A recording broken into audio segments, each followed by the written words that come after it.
Ah lá, já.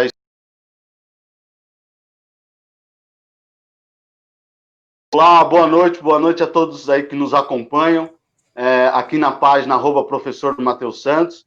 Estamos aí mais uma live, mais um diálogo online que nós estamos construindo com alguns convidados, sempre no sentido da gente contribuir com o debate público, sempre no sentido da gente contribuir com a chuva de ideias, um espaço onde a gente discute ideias e não fica muito preso a pequenas questões do mundo da política. E hoje, há muito tempo estou querendo já fazer esse debate, já fizemos esse debate separado, já conversei com essas duas figuras de forma separada. Hoje eu recebo aqui dois grandes homens públicos que trabalharam muito para a cidade de Araraquara, que já trabalharam muito pelo Brasil, para debater essa política municipal de meio ambiente, a importância de uma cidade pensar a política municipal de meio ambiente. Apresentando os dois, para que vocês aí, quem não os conhece, que eu acho difícil, já apresentando. Primeiro, o professor Wellington Ciro de Almeida Leite, engenheiro civil, mestre e doutor em hidráulica e saneamento pela USP, professor de saneamento básico e ambiental aposentado da Unesp. Foi superintendente do DAI, que é o Departamento de Água e Esgoto, Departamento Autônomo de Água e Esgoto aqui da cidade de Araraquara, de 2001 a 2008 e no ano de 2017. E é professor titular do programa de pós-graduação de tecnologia ambiental da Universidade de Ribeirão Preto, a UNAERP. Além de já ter trabalhado como consultor na ONU, na questão de tratamento de resíduos sólidos, e pesquisador no Núcleo de Ensino e Pesquisa em Resíduos Sólidos do NERP da USP. Ciro, obrigado pelo carinho, obrigado por atender mais esse convite. É sempre uma satisfação conversar contigo. Boa noite, Matheus. Boa noite, Genê. É um prazer estar aqui conversando com vocês, para a gente poder estar discutindo e falando aí um pouco sobre as questões ambientais, né, que são muito importantes. Hoje não dá mais para você falar em desenvolvimento sem pensar em meio ambiente, né? Então, por isso que a gente está por aqui para poder falar um pouco, para a gente poder aprender com a experiência, né, do que cada um vai poder passar, do que a gente pode discutir aí, e depois a gente fica à disposição, né, de quem está nos ouvindo, de quem está nos lendo, né, para eventuais perguntas. Aí eu deixo depois meu endereço eletrônico, se alguém quiser fazer algum questionamento depois, eu fico às ordens, né, para poder estar colaborando. E do outro lado, meu queridíssimo amigo, o professor Genê Cantanozzi, que é graduado em administração, tem pós, a especialização em gestão da qualidade total, em gestão do meio ambiente, mestrado também em administração, foi professor, trabalhou na PUC de Campinas e atuou como secretário de meio ambiente em Araraquara e coordenador de meio ambiente na cidade de São Carlos. E hoje está como professor na Universidade da Anhanguera. Genê, obrigado pelo carinho, obrigado mais uma vez por me atender e vim aqui contribuir com toda a humildade que vocês dois sempre se colocam para a gente contribuir com o debate público. Boa noite, Genê. Boa noite. Agora é minha vez de falar, hein, Ciro? Agora é comigo o negócio.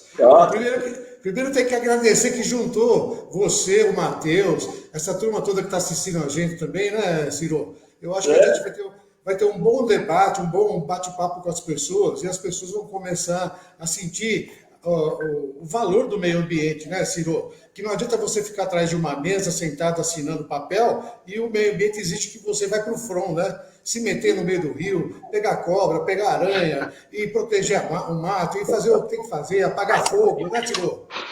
Então, hoje, quem sabe a gente consegue pagar algum foro de algum político, que é metido a sabedor, e a gente começa a reverter um pouco essa situação, Ciro. Então vamos começar o debate, vamos começar o blá blá blá. Vocês perceberam que a conversa de hoje vai vir com força, né? Então, só para dizer para as pessoas que estão nos assistindo, que é a primeira vez que acompanham, façam os comentários aí no link da live, que eu coloco aqui ao vivo para os professores olharem, tiver pergunta, qualquer tipo de comentário, dar uma boa noite, fazer manifestação, eu vou colocando aqui para eles e a gente vai dialogando e fazendo debate. Você também que está aí nos assistindo, por favor, compartilhe aí a nossa live. Deixa eu só avisar aqui todo mundo que a live vai passar pela página @Prof. Matheus Santos. Porque tem uma galera que continua entrando aqui na nossa live. Eu estou escutando um monte de gente aqui na minha cabeça. Enquanto a gente fala, eu estou escutando aqui. Mas é na @Prof. Matheus Santos, nós vamos começar o nosso debate. Como se tratam de dois professores da área, apesar de eu ser professor, não sou professor da área, mas os dois são, o primeiro questionamento que eu coloco para os dois é para que eles explanem e tragam aí algumas variáveis do ponto de vista histórico, para que a gente entenda a importância desse debate de política de meio ambiente, a importância desse debate de desenvolvimento sustentável e como isso precisa ser inserido nas administrações públicas, tanto nacional, estadual, quanto municipal. Essa reflexão, eu acho que parte aí, a gente pode partir já da formulação da Constituição Federal de 1988, que já traz um arcabouço muito interessante, mas também tem outras legislações que vieram antes e depois que a gente tem aí, que nos resguardam nessa que a gente chama de política ambiental. Professor Ciro, o que é importante das pessoas entenderem aí do processo histórico da política ambiental? A questão ambiental, ela vem desde lá da antiguidade, né, que o pessoal lá na Grécia Antiga, há 3.000 anos, 4.000 anos antes de Cristo, o pessoal já tinha uma ideia formada de que, de alguma forma, o meio ambiente exercia alguma influência nos humores, né, que o pessoal chamava a questão de saúde, né, que o meio ambiente ele propiciava, tinha época que ele propiciava o aparecimento de determinadas doenças. O pessoal não sabia, não conhecia microbiologia, nada, mas eles sabiam que o ambiente, por exemplo, exercia uma certa influência, dominava certos cenários, né, principalmente em epidemias, pandemias, que houve bastante em nossa história, né? E então ele já tinha essa ideia, né? E essa ideia ela veio, né, através dos tempos, sendo aperfeiçoada. Na Idade Média não se discutiu nada a respeito disso, e depois, na época lá do Iluminismo, depois de 1500 para frente, que o pessoal começa a retomar os conhecimentos antigos e discutir de forma mais séria até a gente chegar aí, né, descobrir microbiologia, descobrir um monte de coisas, grandes descobertas no século XVI, XVII, XVIII, né, principalmente no século XX, né, o avanço de tecnologia, e o pessoal daí começa a relacionar melhor as questões ambientais com o nosso modo de vida e da forma que a gente também está atuando, né? Hoje, de forma bastante preocupante, né, de forma negativa, a gente tem influenciado o meio ambiente para que e propiciando o rápida deterioração desses meios, né?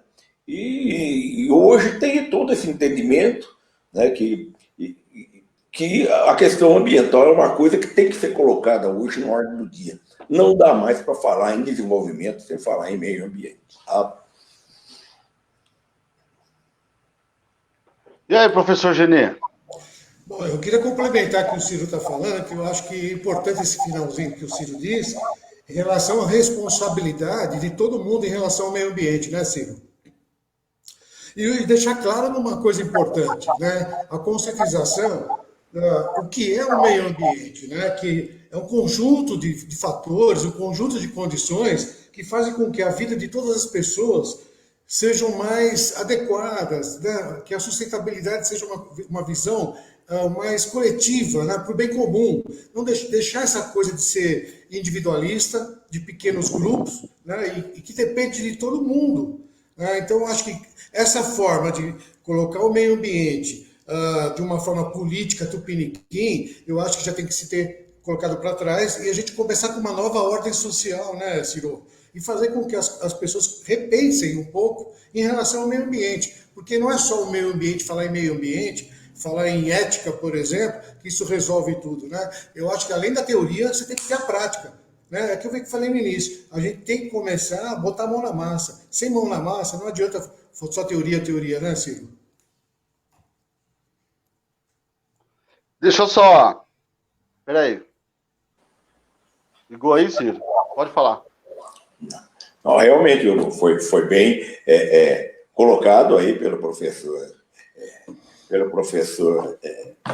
Genê, né, que a gente tem que começar a fazer, a gente tem que dobrar os nossos esforços, né, para trabalhar a questão ambiental, para ela não ficar só no discurso, porque, principalmente agora no século XXI, as questões ambientais elas ganharam uma dimensão, uma proporção muito grande. Né? E é lógico que você ouve muitas absurdos também, né? Muito absurdo, muitas inverdades a respeito das questões ambientais, né? E também, e principalmente hoje, hoje qualquer político tem que falar de meio ambiente. Até a década de 90, o candidato ele não falava, ele falava em saúde, saneamento, educação, né? Quando ele estava fazendo seu discurso, ele não falava de meio ambiente. Quando ele começou a falar de meio ambiente, em seus discursos lá na década de 90, ele falava, não, porque se eu for eleito, eu vou, para o meio ambiente, eu vou fazer coleta seletiva. O cara falava isso. Quer dizer, não sabia nem direito o que estava falando e nem tinha a dimensão, né, do tamanho, da complexidade, que são as questões ambientais. E hoje também eu tenho certeza absoluta que também não tem. A grande maioria dos políticos não sabe, não tem a menor ideia a respeito das questões ambientais. Né? Veja que no Brasil, lamentavelmente, como o meio ambiente está sendo tratado nos dias de hoje. Né? E, na verdade, ele nunca teve uma política realmente séria voltada para o meio ambiente. Sempre a questão do meio ambiente passou a ser moeda de barganha, né, de aliados, parceiros políticos, essas coisas todas, deixando a competência e conhecimento em segundo plano. Né? E, principalmente, a educação ambiental nas escolas para permitir que a sociedade faça a sua intervenção e participe dos processos de meio ambiente de forma adequada, que seja assegurada a participação da população em fóruns adequados. Ô, Ciro, eu quero pegar um gancho teu no final e colocar o seguinte, você vê coisa interessante, né? Não vou entrar muito em teoria, porque a gente, em teoria, fica meio complicado só. Você vê, na Constituição de 1988, foi colocado quais são os patrimônios nacionais, né? Foram 5. A Floresta Amazônica, a Serra do Mar, a Mata Atlântica, o próprio Pantanal e a Zona Costeira. Ninguém comenta sobre isso, se fala só da Amazônia, Amazônia, Amazônia. Então o Pantanal está sendo protegido por outras ONGs internacionais, que ninguém fala nada. Então fica assim, né, nessa coisa, do político ficar como discurso em relação ao meio ambiente é muito bonito. Só que na prática, ele não tem a prática. E é o que você falou. Quem tem conhecimento, quem tem a vivência prática, quem tem condições de tocar o meio ambiente com seriedade, com a ética, quando eu digo ética, é com os 4 fundamentos dela. Não é só blá blá blá de ética, com os 4 fundamentos, que é a moral, imoral, a moral e a não moral. E quando você vê os políticos usando de cargos para um assunto tão sério que é o meio ambiente, você fica desanimado e você fala assim, poxa, como é que pode uma pessoa que não tem capacidade nenhuma do diálogo, abrindo um parênteses aí, Ciro, o meio ambiente não é uma coisa de você tomar lá da cá, e não é um meio de você brigar. Você consegue agregar e consegue fazer sentar numa mesa várias pessoas que estão contra e a favor, e você abre um consenso. O que falta, que eu acho, então, nesse sentido, é que você matou a charada em cima disso. As pessoas são colocadas nos cargos sem comprometimento nenhum. E não é só no meio ambiente também, né? Infelizmente, né, Ciro? Agora, cadê a competência? Cadê o conhecimento em relação ao meio ambiente? Você vê um exemplo que está acontecendo no país. O ministro da Saúde, que não é da saúde, que não é médico. Então, assim, a gente fica numa situação, é assim, muito bonito falar. E as pessoas que são leigas acreditam, né? Isso que é também um problema maior. E você falou em relação a política de educação ambiental, eu até anotei aqui, Ciro, a Política Nacional de Educação Ambiental foi de 1999. E até hoje não foi implementada. Olha o que ela diz. Bem rápido, para não ficar uma coisa muito chata. A educação ambiental nas escolas ela é obrigada a ser colocada desde a infância como uma contínua, permanente, em todas as séries da escola, tanto na escola pública como privada, e em todos os níveis e modalidades de ensino. E ninguém respeita. Então se fala muito em meio ambiente, mas nas escolas, desde o início, não tem sobre o meio ambiente. Eu vou tirar um exemplo típico, tá? Não é de meio ambiente, mas é de educação mesmo, que inclui tudo. Porque o meio ambiente tem a parte social também, né, Ciro?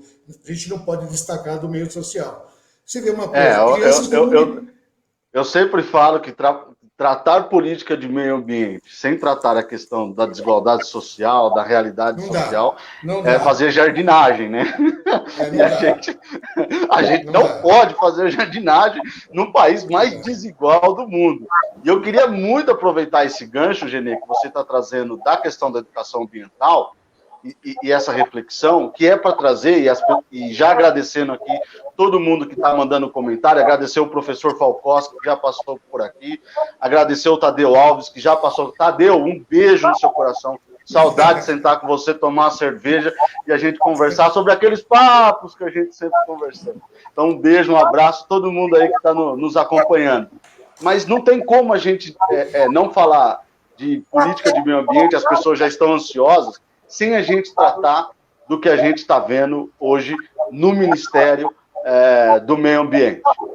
Parece que estamos assistindo, eu brinco com o pessoal, parece que estamos dentro de um filme muito bem escrito, hollywoodiano, que merecia um Oscar, né? Porque a trama é tão perfeita que até o algoz é encontrado em Atibaia, né?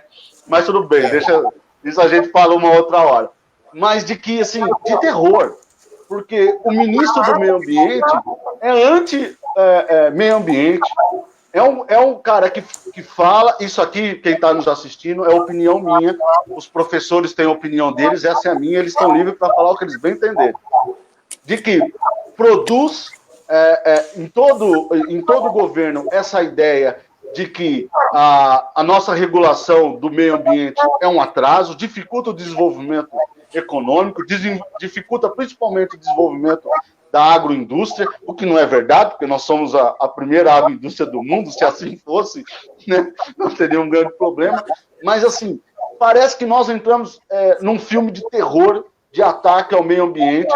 As queimadas foram um grande problema no primeiro ano do presidente Jair Bolsonaro, e nessa semana nós já tivemos a posição oficial de investidores internacionais dizendo que vão tirar... olha aqui, hein? Eu estou falando do capital estrangeiro, estou falando do mercado estrangeiro, não é nada do que eu acredito como tese econômica, mas do que eles acreditam. Que o próprio capital estrangeiro vai sair do país se não tiver uma mudança de orientação no Ministério do Meio Ambiente que respeite os pactos mínimos construídos pela sociedade global. Qual é a tua avaliação, Ciro? Depois já passando também essa bola para o Genê, sobre o papel que nós estamos tendo hoje no Ministério do Meio Ambiente sobre a pessoa de Ricardo Salles.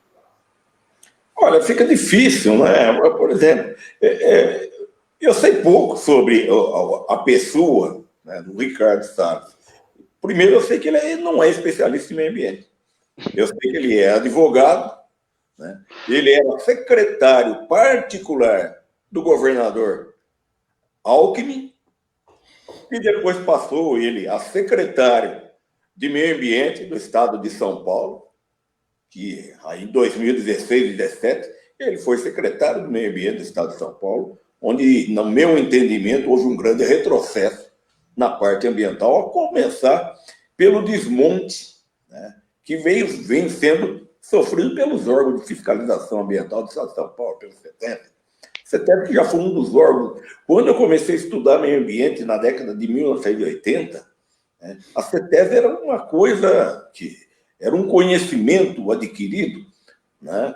As pessoas maiores especialistas na área ambiental eram engenheiros da CETESB, faziam curso no exterior, então ela era um celeiro de conhecimento, né? Isso daí foi decaindo, desde 95 começou a ser desmontada a CETESB, quando levaram lá para dentro a Secretaria do Meio Ambiente, né, para ocupar o mesmo espaço num incêndio que até hoje ninguém explicou como é que aconteceu esse incêndio, lá na Secretaria do Meio Ambiente do Estado de São Paulo, em 1995.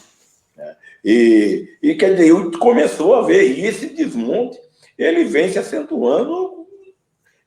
A pessoa do senhor Ricardo Salles, ele faz parte desse triste cenário que a gente vê no meio ambiente hoje. Né? Você vê que as afirmações graves, faz a questão de vamos aproveitar o momento da pandemia para passar uma boiada de coisa, de malfeitos. Né? Fosse passar uma boiada de coisa boa, né? Mas passar uma boiada de malfeitos, né? De desmontar, como ele fez, ele desmontou o IBAMA. Né? O CONAMA, que era o conselho do IBAMA, ele desmontou. Não tem mais representante de sociedade. Quer dizer, ele desmontou, desmantelou. Ele desmantelou o ICMBio, o Instituto Chico Mendes de Biodiversidade, que acabou, ele acabou com o Instituto. Ele trocou, tirou fora o diretor de meio ambiente do IBAMA. Agora, o que entende o Ricardo Salles de meio ambiente para fazer todas essas barbaridades e falar todas as bobagens que ele anda falando? Ele, juntamente com o Entraub, que já sumiu, com aquele ministro, o chanceler, pelo amor de Deus, isso daí é uma trinca, isso daí desmonta, mata qualquer país. São pessoas que não têm compromisso, são pessoas que não estão levando a sério as ameaças, né, internacionais, né, pelos desmandos, principalmente na questão do incêndio que houve na floresta amazônica. Aliás, a floresta amazônica, se você fala de 1970 até hoje, 20% da floresta amazônica foi queimada ou as árvores foram cortadas. Quer dizer, isso aí começa lá no início do regime quase militar, essa coisa, e a Amazônia, a região Amazônia, era uma coisa, é um ecossistema que interfere em vários outros ciclos naturais que ocorrem no planeta. Não é uma coisa isolada, uma coisa pequena. A Amazônia é do tamanho da Austrália. É uma coisa, é um patrimônio ambiental, né, da humanidade que você tem que cuidar com mais carinho. Quer dizer, você pega esse ministro querendo invadir e transformar terras indígenas em áreas de agricultura. A quantidade de agrotóxicos que foram aprovadas nesses 2 anos de governo, nem 2 anos, hein? Isso daí, quer dizer, quebrou aquela distância, que uma distância para você usar defensivos agrícolas em relação a povoados. E ele conseguiu diminuir essa distância. Quer dizer, são atos criminosos. São atos criminosos. E o duro é que ninguém fala nada. Fica todo mundo quieto esperando um cara desse que não tem conhecimento. Ele nunca demonstrou conhecimento. Eu nunca vi ele falar nada de meio ambiente que se prestasse. Só ouvi ele falar abobrinha. E outra, mas é uma pessoa que tem a cara de pau de agir. Ele age. Ele age. Tá lá para isso. Ele age. Tudo que ele fala lá, ele fala de atos infralegais. Ele quer desmontar tudo que ainda não está consolidado na legislação ambiental brasileira. Ele está desmontando. Ele está desmontando. É o que ele está fazendo. É o que ele está fazendo. Ele está fazendo um afrouxamento das regras e dos licenciamentos ambiental, por exemplo. O simples fato de você fazer uma documentação de uma posse de terra, ele está querendo transformar isso daí já num licenciamento ambiental para o cara fazer a farra. Quer dizer, o Brasil vai ter que pensar essa política econômica. Ele vai ter que repensar, e o senhor Ricardo Salles, infelizmente, ele não tem condição ética nem moral para ficar à frente aí do meio ambiente. Ele tem que estar pensando, porque só essas barbaridades que ele comete contra o povo indígena, querer legalizar mineração na mar em áreas E isso daí eu não sei, isso daí é um crime que não tem precedentes. E eu não sei como é que ninguém... E o outro, ele está sendo processado lá na Câmara, no Senado, né, por vários atos, né, ofensivos à nação brasileira que ele já praticou. Quer dizer, que vai contra toda a regra, todo o bom senso, todo o conhecimento e toda a ética que se tem com o meio ambiente, ele está desrespeitando. Então, infelizmente, né, eu não conheço pessoalmente, mas o senhor Ricardo Salles, eu não vejo condições, eu não acho que ele reúna as mínimas condições para ser ministro do meio ambiente num país como o Brasil. E aí, Genê? Bom, cuidado que o horário não permite palavrão, hein? Não vou falar não, vou me segurar aqui, viu? É o seguinte, o Ciro está falando umas coisas, estou pensando aqui. Ô Ciro, o Ricardo Salles, ele virou réu em São Paulo pelo Ministério Público do Estado de São Paulo. Perdeu os direitos políticos por 2 ou 3 anos. Aquela licença ambiental que ele deu para aquela empresa, lá acho que em Tietê, se não me engano, continua jogando resíduos sólidos no rio Tietê. Vai para Brasília, a troco de nada, como deve ser nesse momento. Aí você vê uma coisa, vai para uma reunião, sai de uma reunião dia 22 de abril, em que ele coloca assim, vamos passar boiada. Aí eu complemento para ele, que ele falou errado, até isso. Onde passa um boi, passa uma boiada. Né? Então, se passa uma boiada, está passando a boiada em todos os ministérios. Em todos os ministérios. E no meio ambiente, a boiada está passando por cima de tudo. Então, o que está acontecendo? Está arrastando tudo. Outra coisa, quem está acima dele não sabe de nada também de meio ambiente. E quem está em volta está pouco se lixando. É tudo blá, blá, blá. A verdade é bem essa. Porque seriedade e conhecimento, como a gente estava falando, as pessoas comprometidas dificilmente vão entrar lá. Porque sabem que vão ter que fazer coisa errada. E coisa errada no meio ambiente não dá certo. Pensando numa outra coisa que você falou do CONAMA, CONAMA, gente, é o Conselho Nacional do Meio Ambiente. Ele destituiu o Conselho Nacional do Meio Ambiente, destituiu toda a turma do meio ambiente, ninguém sabe de mais nada que acontece no meio ambiente. E ninguém faz nada. Nem o Supremo Tribunal Federal, nem o Congresso Nacional, eu não vi uma ONG brasileira impor alguma coisa em relação a isso. Mas, em todo caso, você vê uma coisa, tem tantas coisas para ser feito, aterro sanitário, os próprios saneamentos, né, Ciro? Tem as próprias resoluções do Conselho Nacional do Meio Ambiente, que é um exemplo que eu marquei aqui, é a resolução 275. Sabe essas lixeiras que a gente vê por aí? Amarela, vermelha, azul, não sei o que, Essas lixeiras é de uma empresa, de um político. Então foi colocada a resolução 275. Aí você vai para Goiânia e outras cidades em volta de Goiânia com 2 lixeiras, que já foi proposto aqui na cidade também. Uma para material reciclável e outra para material orgânico. Então ninguém resolve nada, então tudo é por baixo dos panos. Na realidade, lá em cima ninguém quer ouvir ninguém. E como se refere ao meio ambiente, que tem uma velha história antiga, que meio ambiente não dá voto, que é uma porcaria isso, né? Vamos falar a verdade? Que o meio ambiente, se não der voto, sem problema, mas vamos fazer o melhor para o meio ambiente, porque é para todo mundo.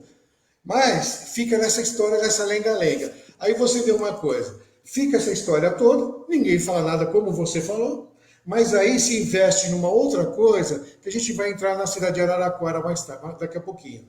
E aí a gente começa a ter, poxa, um cara como esse, num cargo como esse, cedendo a todas as pressões, para se manter como um garotinho almofadinha, e ninguém fazer absolutamente nada, então está errado de cima até embaixo. Até nós como povo. Eu tenho repassado alguns e-mails para lá para reclamar de várias coisas, inclusive dessa resolução do Conselho Nacional do Meio Ambiente. Não tem resposta.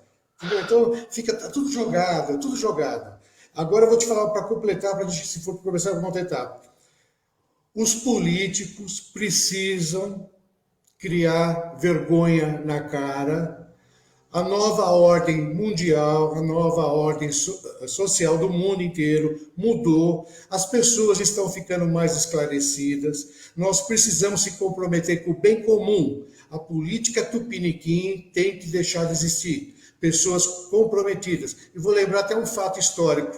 Você falou da Grécia no início de você comentar. O filósofo Aristóteles, Ciro, foi contra a democracia em Atenas, porque a democracia começou com a corrupção. Quando ele tentou colocar o politeísmo como o melhor sistema político na época vigente, ele foi banido de Atenas. Ele teve que se esconder na escola de Platão.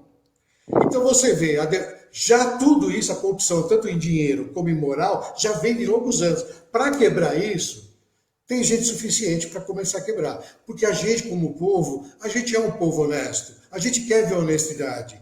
E a gente quer ver bom caratismo. A gente quer ver o bom comum. A gente precisa sair do individualismo para o coletivismo. Só que, para isso, esses políticos que nós votamos, né, que é complicado. Porque você dá o voto, a pessoa pode mudar de comportamento por causa do poder medíocre, né?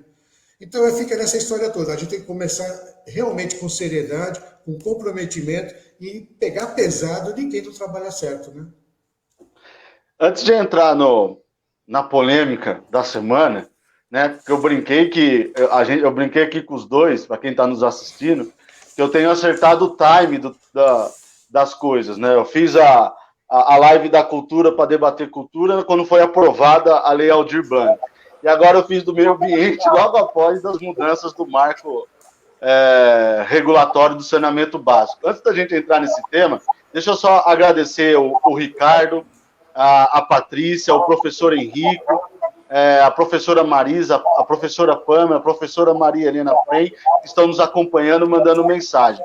Para o pessoal aqui, que já tem um grupo grande aqui, Ciro, que entrou na nossa sala, a nossa galera, o Wellington Santos, o Agamenon, a Simone, o Charles, o André, e tinha também uma galera do DAI aqui, do qual eu mando um abraço e agradeço por estarem aqui acompanhando com a gente. Deixa eu só falar para vocês. Acompanhem lá lá na página @prof.mateus.santos. Tá passando a live lá. Esse link que a gente acabou compartilhando, na verdade, é o link para participar aqui da sala online. Já tem uma galera toda aqui assistindo. Eu estou vendo todo mundo aqui no computador. Falei, não vou tirar ninguém, deixa todo mundo assistir. Então, se quiser ficar aí, não tem problema, fica, eu vou deixar. Vocês estão ouvindo, estão acompanhando o debate, mas se quiser fazer um comentário, mandar uma boa noite para os professores, entra lá na página @prof.mateus.santos no Facebook. Então não tem como fugir desse debate, dessa polêmica, que foi agora as mudanças no marco regulatório do saneamento básico de 2007, instituído ali no governo, ainda no governo do presidente Lula, regulamentado no governo da presidente Dilma, e agora teve uma tentativa de mudança no governo do presidente Michel Temer, e agora teve essas modificações aprovadas pelo Congresso, ainda não sancionada pelo presidente Bolsonaro, mas ainda já foram aprovadas no Congresso, que modificam algumas questões do marco regulatório do saneamento básico. Ciro e Genê, mas o Ciro que dedicou aí um tempo à vida pensando, elaborando isso. Conta pra gente, primeiro, essa característica do que é esse marco regulatório aprovado ainda em 2007 e quais são as suas percepções. Não sei se deu tempo de você ler ainda o PL, né, que é o projeto de lei, mas quais são as suas percepções dessa mudança no que tange aí, que está todo mundo aterrorizado de que vai privatizar a água? Não, na realidade, isso daí é um assunto bastante polêmico e bastante preocupante. A questão da privatização da parte do saneamento, ela é antiga. Né? Para você ver, por exemplo, a política de saneamento, as primeiras políticas de saneamento, era lá no Planasa, de 1968, 79, quando se criou o Planasa, foi quando se criaram as autarquias públicas para prestarem serviço de saneamento, como é o DAI de Araraquara, uma autarquia pública que presta serviço de saneamento básico na cidade de Araraquara, né? Como existe outras milhares aqui no Brasil. E existe também os prestadores de serviços que são estaduais, que é o caso aqui no estado de São Paulo, a Sabesp, lá em Minas, a Copasa, lá no Paraná, a Sanepar, né? E cada estado tem uma empresa estadual prestadora de serviço de saneamento. E junto, que não se falou nada, né, nessa PL, existem as autarquias, que são serviços municipais de saneamento e que tem pelo menos mais de 2, 3 mil autarquias no Brasil. né? E que também estão numa expectativa esperando isso. É lógico que essa PL ela vem sendo construída desde lá da década de 90 do governo do Fernando Henrique Cardoso. Isso aí é uma ideia do senador José Serra, né? Que ele é um dos pais dessa questão da privatização da coisa pública no Brasil. Né? Quer dizer, lá nos anos da FHC já foi a Vale do Rio Doce, né? Que era a maior empresa brasileira, maior que a Petrobras, foi vendida a preço de banana. Né? E tinha outras coisas, e o saneamento já estava no rol de serviços a serem privatizados. Né? Mas o debate foi grande, essas coisas já teve muita coisa que já não deu certo, e isso daí foi atrasando. Até que lá no governo, né, do Lula, em 2007, se criou a Política Nacional de Saneamento. Porque, veja bem, saneamento básico até 2007 era água tratada e esgoto coletado. Isso era saneamento básico. O que é saneamento? Você tem água tratada na tua casa? Tenho. Tem o esgoto coletado lá na rua? Tenho. Não falava em tratamento de esgoto, nada. Então, isso era saneamento básico. Em 2007, o saneamento básico passou a incorporar, além de água tratada, esgoto coletado e tratado, passou a incorporar a área de resíduos sólidos, né, e a área de drenagem urbana. Então, são 4 entes que nós temos hoje que compõem o serviço de saneamento básico. Isso aí não está explicado nessa lei. Essa lei está relacionada à questão de água e esgoto, mais precisamente. O que eles falam lá na lei por cima, falam tem que acabar com o lixão.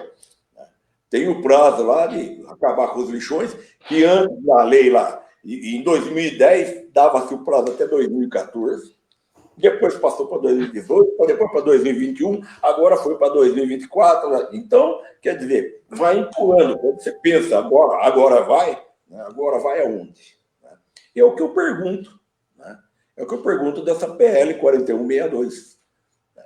Que foi sendo gestada. O governo Temer tentou, numa manobra, inclusive transformou isso daí num decreto de lei, né, que depois acabou caducando, porque não foi votado no Congresso. Conseguiram fazer uma mágica lá, mesmo sem ser votado na Câmara dos Deputados, foi parar no Senado. Daí o senhor Tasso Gereissati, conhecido como senador Coca-Cola, sabe que a Coca-Cola é um negócio com a água aqui no Brasil, a água cristal é da Coca-Cola, né? Então, tanto Coca-Cola, Nestlé e outras multinacionais francesas, chinesas, estão aqui no Brasil explorando as nossas reservas minerais de água também. Então, por trás de tudo isso daí, tem toda uma outra história a ser contada. Né? E isso daí, é lógico que envolve muitos políticos brasileiros nessa questão. Eu estou falando isso porque hoje eu não sou de partido nenhum. Não tenho mais político de estimação. Então eu falo, por exemplo, o que a minha consciência e o meu conhecimento, né, dizem para mim falar. Para mim, doa a quem doer, eu falo. Né? Eu não tenho compromisso, né, com ninguém. O que eu não concordo, pode ter certeza que eu vou falar. E essa PL aí é uma coisa que a imprensa, a grande imprensa, Rede Globo, Bandeirante, Folha de São Paulo, Estadão, toda a grande mídia colocou a lenha nessa fogueira.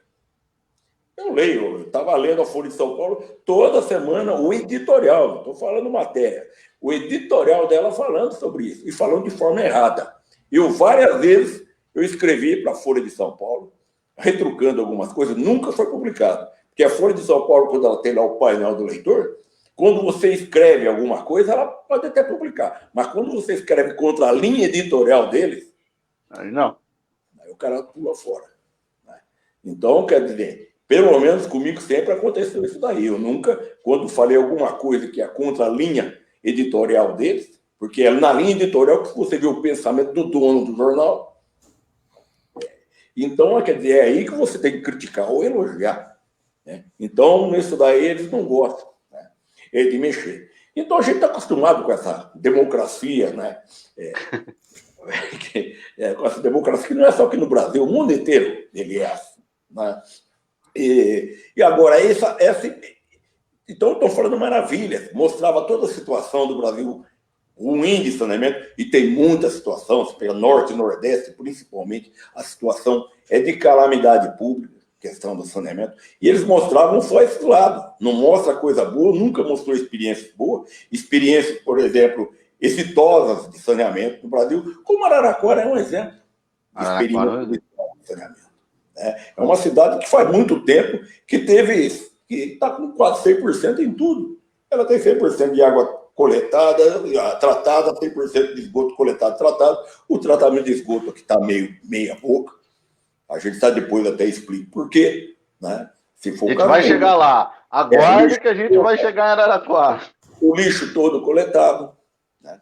Todo coletado e disposto de forma adequada. A drenagem urbana começa a ser uma ponta do iceberg que está crescendo rapidamente. Você vê pontos de inundação aí na cidade que antes a gente não tinha, né? Então, quer dizer, a gente já teve uma situação até melhor de saneamento. Hoje a situação do saneamento aqui em Araraquara, ela também está deteriorando, né? Está deteriorando, a gente sabe das dificuldades, né? Eu trabalhei na autarquia, fui subintendente, por um tempo você sabe todas as dificuldades que se tem, mas a autarquia, ela foi, desde quando ela foi fundada em 69, o engenheiro Pierre ficou na autarquia 30 anos. Então, você teve uma continuidade de trabalho, e o professor Pierre, ele era uma pessoa séria, uma pessoa responsável. Era uma pessoa que, por exemplo, goste dele ou não, Araraquara deve muito à experiência e à seriedade que ele conduziu as coisas de saneamento na cidade. E ele ficou 31 anos lá na autarquia, eu vinha substituí-lo, né? E ele deixou a autarquia, ela estava em ordem. Como eu deixei também em 2009, deixei a autarquia em ordem também. Não tinha dívida, não tinha nada. Ele não me deixou dinheiro em caixa, o professor Pierre, mas não deixou nenhuma dívida. Quer dizer, ele deixou, ele cumpriu o orçamento dele, ele gastou o que estava escrito no orçamento, não deixou dívida, não deixou nada. Então ele entregou a autarquia funcionando, né, de forma correta tudo, e foi dada continuidade na gestão, né? Depois veio o engenheiro Guilherme, que me substituiu. O Guilherme é um velho amigo meu, amigo de juventude, meu amigo de engenharia, né? Quer dizer, e conhecia saneamento também, o Guilherme. O professor Pierre conhecia. Eu tinha formação, tive formação na área de saneamento, né?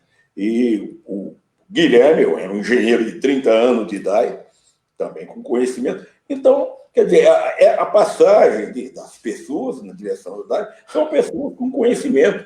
É lógico, você pode colocar pessoas que não sejam específicos na área, né? Não tenha conhecimento técnico naquela área, porque um superintendente de uma autarquia, ele estava lá mais para fazer a ponte de ligação entre a política em vigência, que foi uma política de quem foi eleito prefeito da cidade, né, com os técnicos do setor. E o corpo técnico do DAE, olha, eu ando o Brasil inteiro vendo coisas de saneamento. Você não conhece um corpo técnico tão bom quanto é o corpo técnico do DAE. Um corpo técnico, pessoas sérias, pessoas comprometidas, quer dizer... Sabe o que estão fazendo. Isso daí se deve muito a uma coisa. O DAE sempre foi, o próprio nome está dizendo, uma autarquia autônoma. Quer dizer, a prefeitura não interferia muito dentro do DAE. Quando eu fiquei lá de 2001 a 2008, não tinha interferência da prefeitura. Em 2017 já não foi a mesma coisa, por isso que eu saí também. Porque eu saí porque já não estava batendo. Isso não bate, quer dizer, quem foi eleito prefeito, quem teve 45 mil votos, não fui eu, então saio eu. Sai você. Saiu eu. Ô Ciro, mas segura aí que nós vamos entrar no DAE. Deixa eu ver aqui. Desculpa, a Patrícia tem uma pergunta, eu já vou passar, viu, Patrícia, sua pergunta para linkar o debate municipal, que ela quer saber sobre coleta seletiva. Esses dois aqui adoram coleta seletiva, eu já vou entrar nesse assunto. Mas eu queria ouvir também o Genê sobre essa questão da aprovação das mudanças no marco regulatório que passaram no Congresso Nacional e que estão aí gerando uma polêmica toda aí, que a gente foi meio pego de surpresa. Matheus, eu acho que essa bola toda de saneamento, a gente tem que perguntar e deixar falar o craque disso tudo que é o Ciro, né? Então eu só queria complementar para o Ciro, que o Ciro é bambambam nessa área, então, Matheus, não tem nem o que discutir em cima do Ciro, tem que respeitar o conhecimento do Ciro. Mas eu gostaria de passar para o Ciro a seguinte coisa, Ciro. Eu não entendi direito essa política nacional de recursos hídricos, acho que é de 1997, se não me engano. Ela diz o seguinte, que a água é um bem público e que o consumidor ele tem que pagar por essa água. É isso mesmo que diz essa lei? A lei de 1900, que é a lei do recurso hídrico, que ela de 97 mesmo? De 97. Né? Essa lei, porque antes a água, a prioridade do uso da água era relacionada à matriz energética. Quer dizer, a água era vista, né? Quer dizer, se eu quisesse fazer uma hidrelétrica, ela tinha prioridade até sobre abastecimento público de água potável. Então, quer dizer, em 97 foi muito boa a lei das águas, que foi chamada essa lei. Ela colocou os pingos. Em primeiro lugar, dessedentação humana, de animais também e humanos. Mas, Ciro, só de interromper um pouco, nesse momento não era interessante essa PL voltar em cima dessa lei de 97 para fazer uma comparação? Passou? Ela nem mexe na lei. Não. É aí que está a confusão que a gente acabou. É porque nós somos pegos de surpresa, sim, né? Quem estava com nem o Ciro colocou, quem já estava acompanhando, já tinha visto os editoriais falando. Aí o governador do Ceará foi dar entrevista na Band, os caras enfiaram esse assunto do nada, pegou ele de surpresa, o Camilo Santana. Então, a gente já sabia que tinha um movimento, já tinha essa necessidade de se colocar, né? E só que a confusão que eu acho que se deu foi como o discurso da privatização da água, que esse foi o mote, o discurso de quem estava alarmando, e na verdade não tratava da Lei das Águas de 97, tratava do marco regulatório de 2007, e como o Ciro colocou, dos poucos parâmetros que o marco colocou, não atingiu nenhum, né? Nem talvez o grande avanço do marco de 2007 era o subsídio cruzado, né? Que era onde as empresas poderiam, empresas privadas, aqui eu estou falando, não só as empresas públicas, porque a participação do setor privado ele está liberado desde sempre, como o Ciro colocou, não é de agora também. Também não entendi, eu fiquei meio assustado, viu, Ciro? De repente começou todo mundo me cobrar que o senador votou não sei o quê, o senador votou... Eu falei, gente, calma. O importante, veja bem, o importante é falar o seguinte, de 6% a 8% dos serviços de água no Brasil são privados. Isso. Quer dizer, não é uma experiência nova que você vai começar agora. Não, já existe. Eu não conheço nenhum desses privados que seja melhor do que Araraquara, por exemplo. Que é um não só. Nem melhor que a Sabesp. Nem melhor que a Sabesp. Não conheço nenhum serviço privado. E faz tempo, a Água do Amazonas, no norte, Manaus, era de uma grande empresa francesa que estava por trás de tudo isso. Aquela empresa canadense, BK, DMK, todo mundo. Lenoir Bezoa, lá do canal de Suez, que ele fala francesa. Olha, o que eu tenho para dizer é o seguinte: a privatização da água não deu certo em lugar nenhum. Se você pegar a experiência lá na França, estão reestatizando tudo. Na Alemanha, a mesma coisa. Até lá na Inglaterra, que é o pai do liberalismo, lá em Inglaterra estão reestatizando o serviço de água, porque já viram qual que é o mote que se dá. As empresas privadas não cumpriram aquilo que prometeu. Que é o que eu falei para todo mundo. É um conto. É um conto. Não sou eu que estou falando. Isso daí pega qualquer noticiário, entra em qualquer coisa. Por que estão reestatizando água na França, na Itália, até nos Estados Unidos, aqui na América Latina, na Argentina, estão reestatizando a água. Agora, eu te falo qual é o problema que vai ter. Qual o problema que vai ter? O que eles estão fazendo? Quem não se associar, se você falar, eu não quero privatizar a água, quer dizer, você vai ter opções. Isso aí vai começar a acontecer só daqui 2 anos, que vai ter um desenho mais claro, né, dessa panaceia que a gente está vendo aí. Sabe? O que vai acontecer? Você não vai ter acesso a financiamento público. Como já não tem hoje. Hoje, quem tem financiamento a dinheiro público, financiamento lá do BNDES, só as empresas públicas, como a Sabesp, a Sanepar, a Copasa de Minas, a Sanasa de Campinas. São essas empresas que têm direito a pedir empréstimo, porque eles vão lá e avaliam a capacidade financeira dessas empresas. A autarquia, quando é uma autarquia como a da Araraquara, eu não posso tomar dinheiro público emprestado.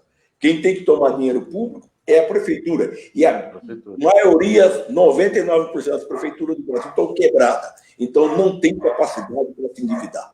O DAI tem capacidade para honrar compromisso.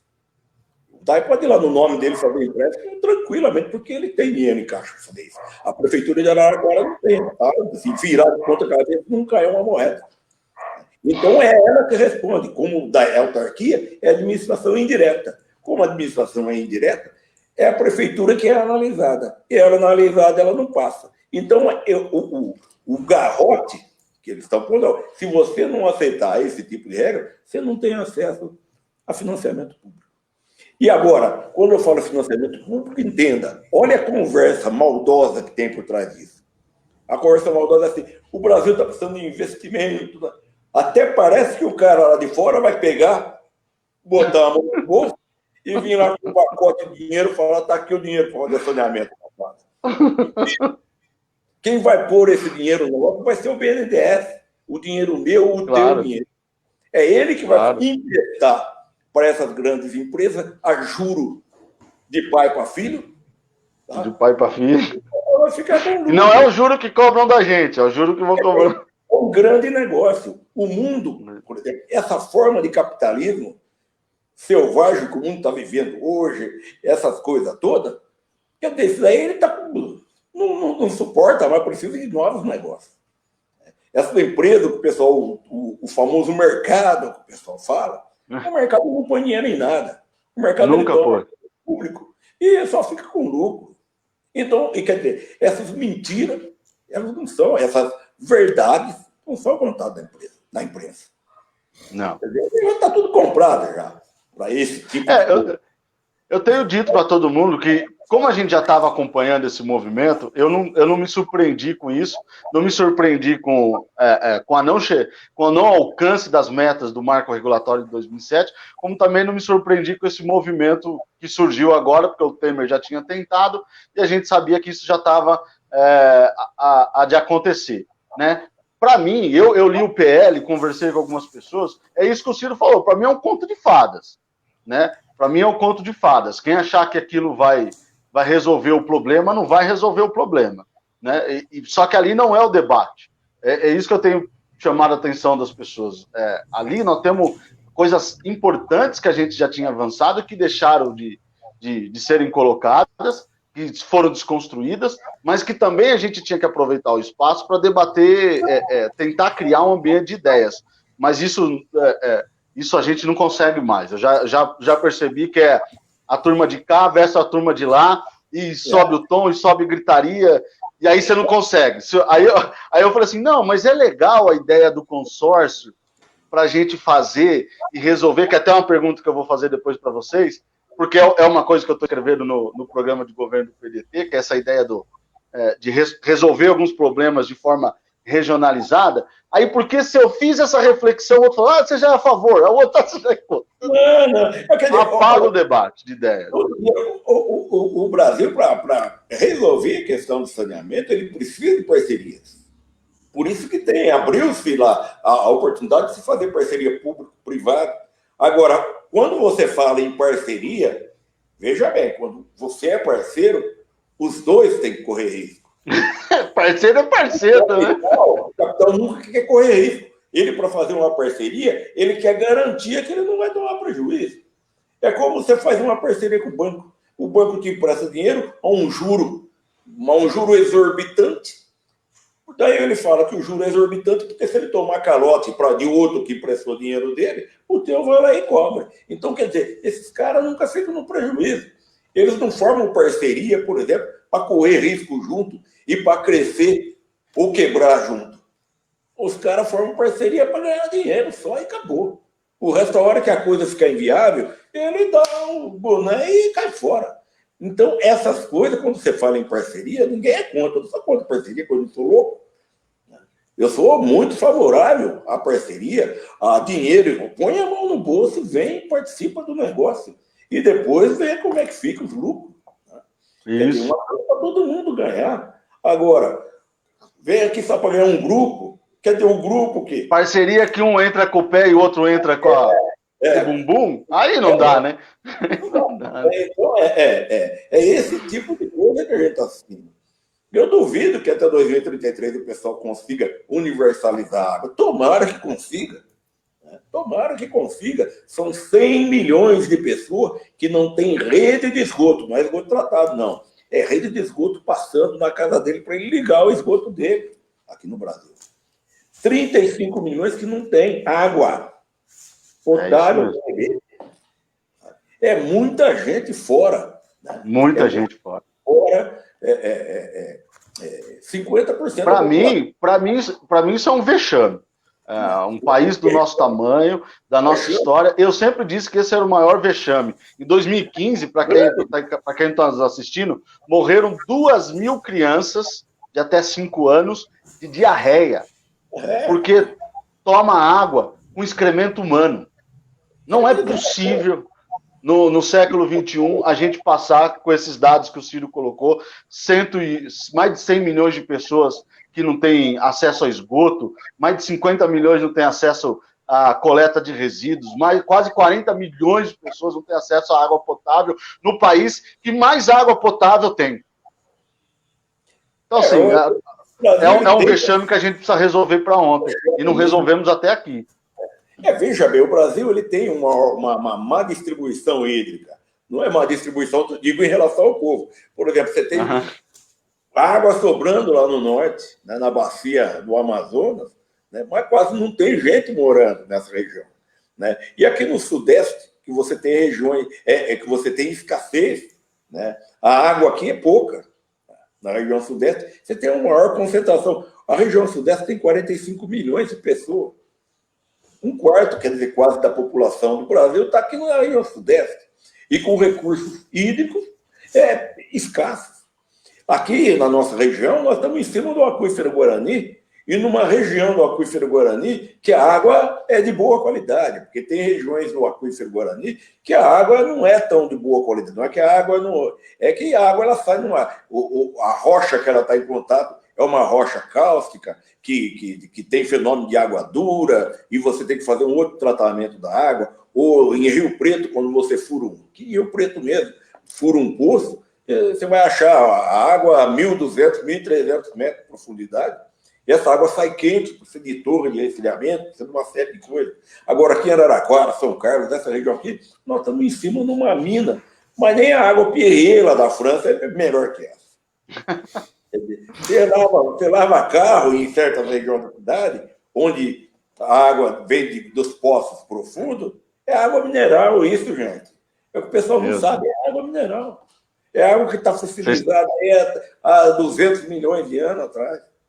Então, quer dizer, é uma riqueza de recursos que você tem que aproveitar bem. Né?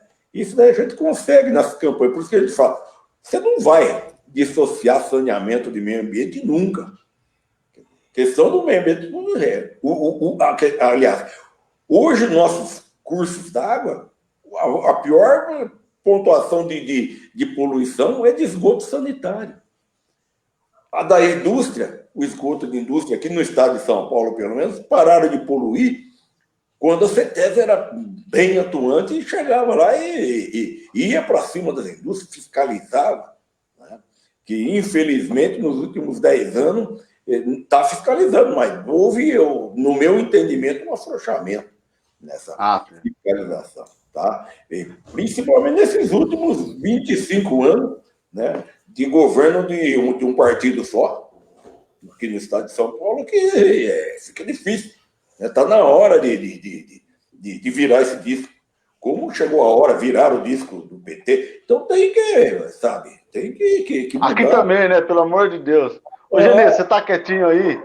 Deixa eu aproveitar a pergunta da Patrícia, Genê, que eu sei que você gosta desse assunto, gosta e entende desse assunto.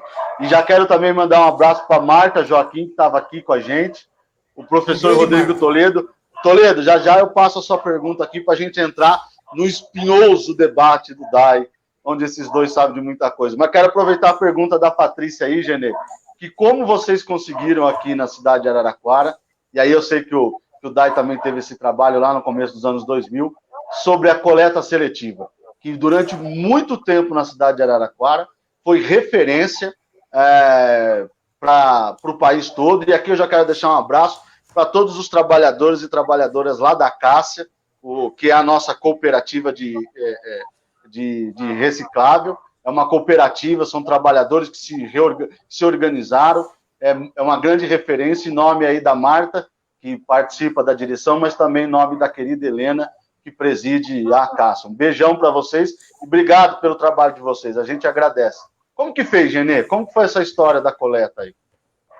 Bom, a coleta seletiva começou no mandato do Edinho, né, que era da época do lixão, e ele transformou na coleta. No início, eu não participei da construção da cooperativa. Eu peguei a cooperativa em 2009, no início de 2009, que já era gerenciada pelo DAI, né, e também já tinha um exemplo de recuperação de material reciclável, né, mas a minha visão em cima da coleta seletiva, de 2009 até 2011, do finalzinho de 2011, foi no seguinte sentido. Como que pode? Na época tinha 187 catadores. Como é que catadores da coleta seletiva não tinham, né, independente de culpa e responsabilidade, não tinham nenhuma função em relação à assistência social, café da manhã, almoço, né? E é um pessoal de primeira classe, é um pessoal que, assim, hoje eu tenho uma afinidade com eles, que é assim, não fale mal da coleta seletiva, senão eu parto para a briga, né? Então, assim, não admito que ninguém fale mal da coleta seletiva, daquele pessoal que está na última cadeia da sociedade e que tem uma visão do mundo muito melhor do que muitos catedráticos por aí. Muita visão. A visão deles é extraordinária, a visão deles em relação ao conteúdo do material reciclável, a própria legislação que eles conhecem de cabo a rabo, a legislação 12.305, que coordena a Política Nacional de Resíduos Sólidos. Então é o seguinte, já vinha tendo a coleta seletiva um bom funcionamento, né? Eu peguei de 2009 para frente e tentei implementar algumas coisas. Qual foi a minha participação? A primeira participação, ainda como gestor lá no DAI, até dia 25 de agosto de 2009, foi trabalhar para o próprio pessoal do DAI, que não tenho o que falar do pessoal do DAI, que é um pessoal magnífico, que eu tenho uma paixão também pelos funcionários do DAI, eu devo muito a eles, né? Eu posso até dizer alguns nomes, mas não vou dizer porque senão vai ferir alguns lá. Mas eu tenho uma admiração enorme para alguns funcionários do DAI, me ajudaram muito, me respeitaram, então também vai um agradecimento, eles sabem disso, né? Então o que eu comecei a fazer com a coleta seletiva? Eu comecei a me reunir todo dia de manhã, às 7h30 da manhã lá. Então eu saía, meu primeiro passo era às 7h30 da manhã, me reunia com a Marta, com a Helena, com o pessoal lá. Qual era a primeira necessidade deles? Almoço. Segunda necessidade, respeito. Terceira necessidade, já acontecia. Eles já disseram que estava ótimo, pagamento em dia. Só em momentos que não tinha uma venda grande, que não tinham um salário adequado. Bom, então primeiro vamos partir para tentar conseguir o almoço. Consegui o almoço, todos os dias no restaurante popular, 15 para as 11 da manhã, levava 187 marmitas para eles lá. Começou já a dar um reforço na parte social. Com isso, começou a aumentar a produtividade. Tá? Bom, qual outro problema que estava tendo? Estavam sendo desrespeitados nas ruas. Me passa o local, Marta, me passa os locais que está acontecendo isso. Peguei o endereço e o Davi, que estava lá na época, Davi, eu preciso ir nesses endereços, você vai comigo. E a gente começou em alguns endereços que maltratavam os catadores. E comecei a dar uma dura nesse pessoal que estava maltratando os catadores. Começou a diminuir o bate-boca. E algumas pessoas já estavam tratando bem, deixando na porta da garagem café, bolo, salgado para eles todos. Então, tinha que ir nesses lugares também para fazer um agradecimento. Eu acho que esse conjunto de coisas para você beneficiar, levantar a autoestima deles, ajudou mais ainda. Já estava bom, mas ajudou mais ainda. Até tentar conseguir um ano de assistência médica para uma empresa. Eu ia falar o nome da empresa, mas em off. Pela empresa. Conseguir Então, você trabalhando essa parte da retaguarda, que eu gosto muito, eu acho que você levanta a autoestima e a pessoa começa a acreditar que ela pode chegar lá. Né? Então, esse tipo de comportamento, hoje eu vejo que a grande maioria dos políticos não tem. É só blá, blá, blá, blá, blá, blá, blá, blá. E o maior exemplo disso é só questionar a Marta, a Helena e uma grande parte dos catadores. E assim, sentar com eles para ver a visão deles primeiro. Que visão que eles têm? Como que a gente pode ajudar na visão deles? Então, acho que isso ajudou muito, que foi sentar com eles e ver a visão que eles tinham. Que eu gosto muito.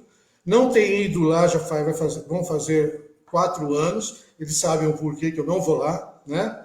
Então, minha consideração total para eles, eu acho que foi levantar a autoestima e tentar beneficiar a parte social de 187 catadores, com todos os tipos de problemas internos que eles têm. Só não consegui arranjar uma assistente social que ficasse direto na coleta para ajudar outros fatores, outras necessidades. Mas o DAI ajudou muito, muito, muito, muito. Eu devo muito ao DAI, muito ao DAI. Também à prefeitura, né? Mais ou menos isso. Tá bom, Patrícia? Tá boa a resposta, Patrícia? Não, eu posso até complementar só um negocinho? Por favor. Porque foi... olha, é uma história curiosa essa daí, né? Porque em 2003, eu estava no DAI, cheguei no DAI em 2001, e em 2003, uma conversa, inclusive, já era uma tendência naquela época, já era uma tendência naquela época, os serviços de saneamento assumirem a questão dos resíduos sólidos, do lixo. E eu conversando com o prefeito Edinho, na época, ele falou, Ciro, a gente tem dificuldade nessa área, essa coisa toda. Você, como você trabalha na área de resíduos sólidos, na universidade, como é que eu vou mandar os resíduos para o DAI? Eu falei, olha, posso até receber com bastante carinho, eu gosto muito da área de resíduos sólidos. Falei, mas só que tem que ver a questão de como é que você banca. Porque o DAI ele cobra água e cobra esgoto. Agora ele cobra lixo também, resíduos sólidos. Ciro, posso te interromper um pouquinho? Ciro, Oi? Posso interromper você um pouquinho? Pode. Olha, é o seguinte, a coleta seletiva pela Lei 12.305, resíduos sólidos, tem que estar dentro da Secretaria Municipal de Obras Públicas. Está na Lei 12.305, no artigo 4. Só que não respeitam essa lei. São Carlos respeita. Colocou dentro, de acordo com a Lei 12.305. Porque senão fica empurra para o DAI, para a Prefeitura, para isso, para aquilo. Só que a Lei 12.305 diz que tem que ficar na Secretaria de Serviços Públicos. Então está errado também aqui em Araraquara. Tudo bem. A 12.305, que é a Lei Nacional dos Resíduos Sólidos, que é lá de 2010, né, ela faz essa observação. Né? Eu só estava falando que quando você assume uma tarefa, por exemplo, assumir resíduos sólidos, você não pode assumir sem ter receita. Claro. A autarquia era para cuidar da água e para cuidar do esgoto. Se for para cuidar de resíduos sólidos, então daí já começa a mudar a conversa. Então daí, como é que nós vamos arrumar fundo? Foi quando nós criamos a taxa de resíduos sólidos aqui em Araraquara. Porque senão fica ilegal. Como é que você presta um serviço e não recebe por ele? A autarquia ela não pode prestar serviço sem receber a contrapartida. Isso daí está na lei das autarquias. A autarquia, a autarquia comunitária, ela é uma prestadora de serviço. E se você presta serviço, você tem que receber pelo serviço prestado. Então, foi dessa forma que foi criando as leis, a taxa de resíduos sólidos, que depois, através de uma campanha equivocada política de um vereador, que nem é mais vereador aqui em Araraquara, né, que foi lá e falou, corta a taxa de lixo, e depois, quer dizer... Eu tentei segurar, mas não consegui. A criança fica sem pai, né? Daí, lógico, como estava no DAI, voltou para a prefeitura, né? Porque o DAI ele também não podia ficar com esse serviço, né? Se ele não recebia por esse serviço. Daí daria problema fiscal lá na frente. Né? Então, quer dizer, depois em 2017, volta novamente. Daí veio o meio ambiente. Né? Daí, depois, em 2014, quando o prefeito Marcelo Barbieri aperfeiçoou a taxa de resíduos sólidos, né? Quer dizer, hoje, Araraquara é uma das poucas cidades que existe no Brasil que arrecada, que a arrecadação em resíduos sólidos, na taxa, ela cobre as despesas. Porque quase em todos os lugares do Brasil é deficitário. Araraquara é uma das poucas cidades, o ano retrasado, se não me engano, o DAE arrecadou 24 milhões com taxa de lixo e gastou 23. Quer dizer, é caro. Deixa eu aproveitar e já passar duas polêmicas que estão aqui pingando de comentários. Primeiro, agradecer ao professor Falkowski, que deixou aí uma mensagem muito carinhosa para nós três. Um abraço, Falkowski. Obrigado pelo carinho. Falkowski me ajudou muito na minha dissertação, o Genê sabe disso, na minha dissertação, onde eu analisei a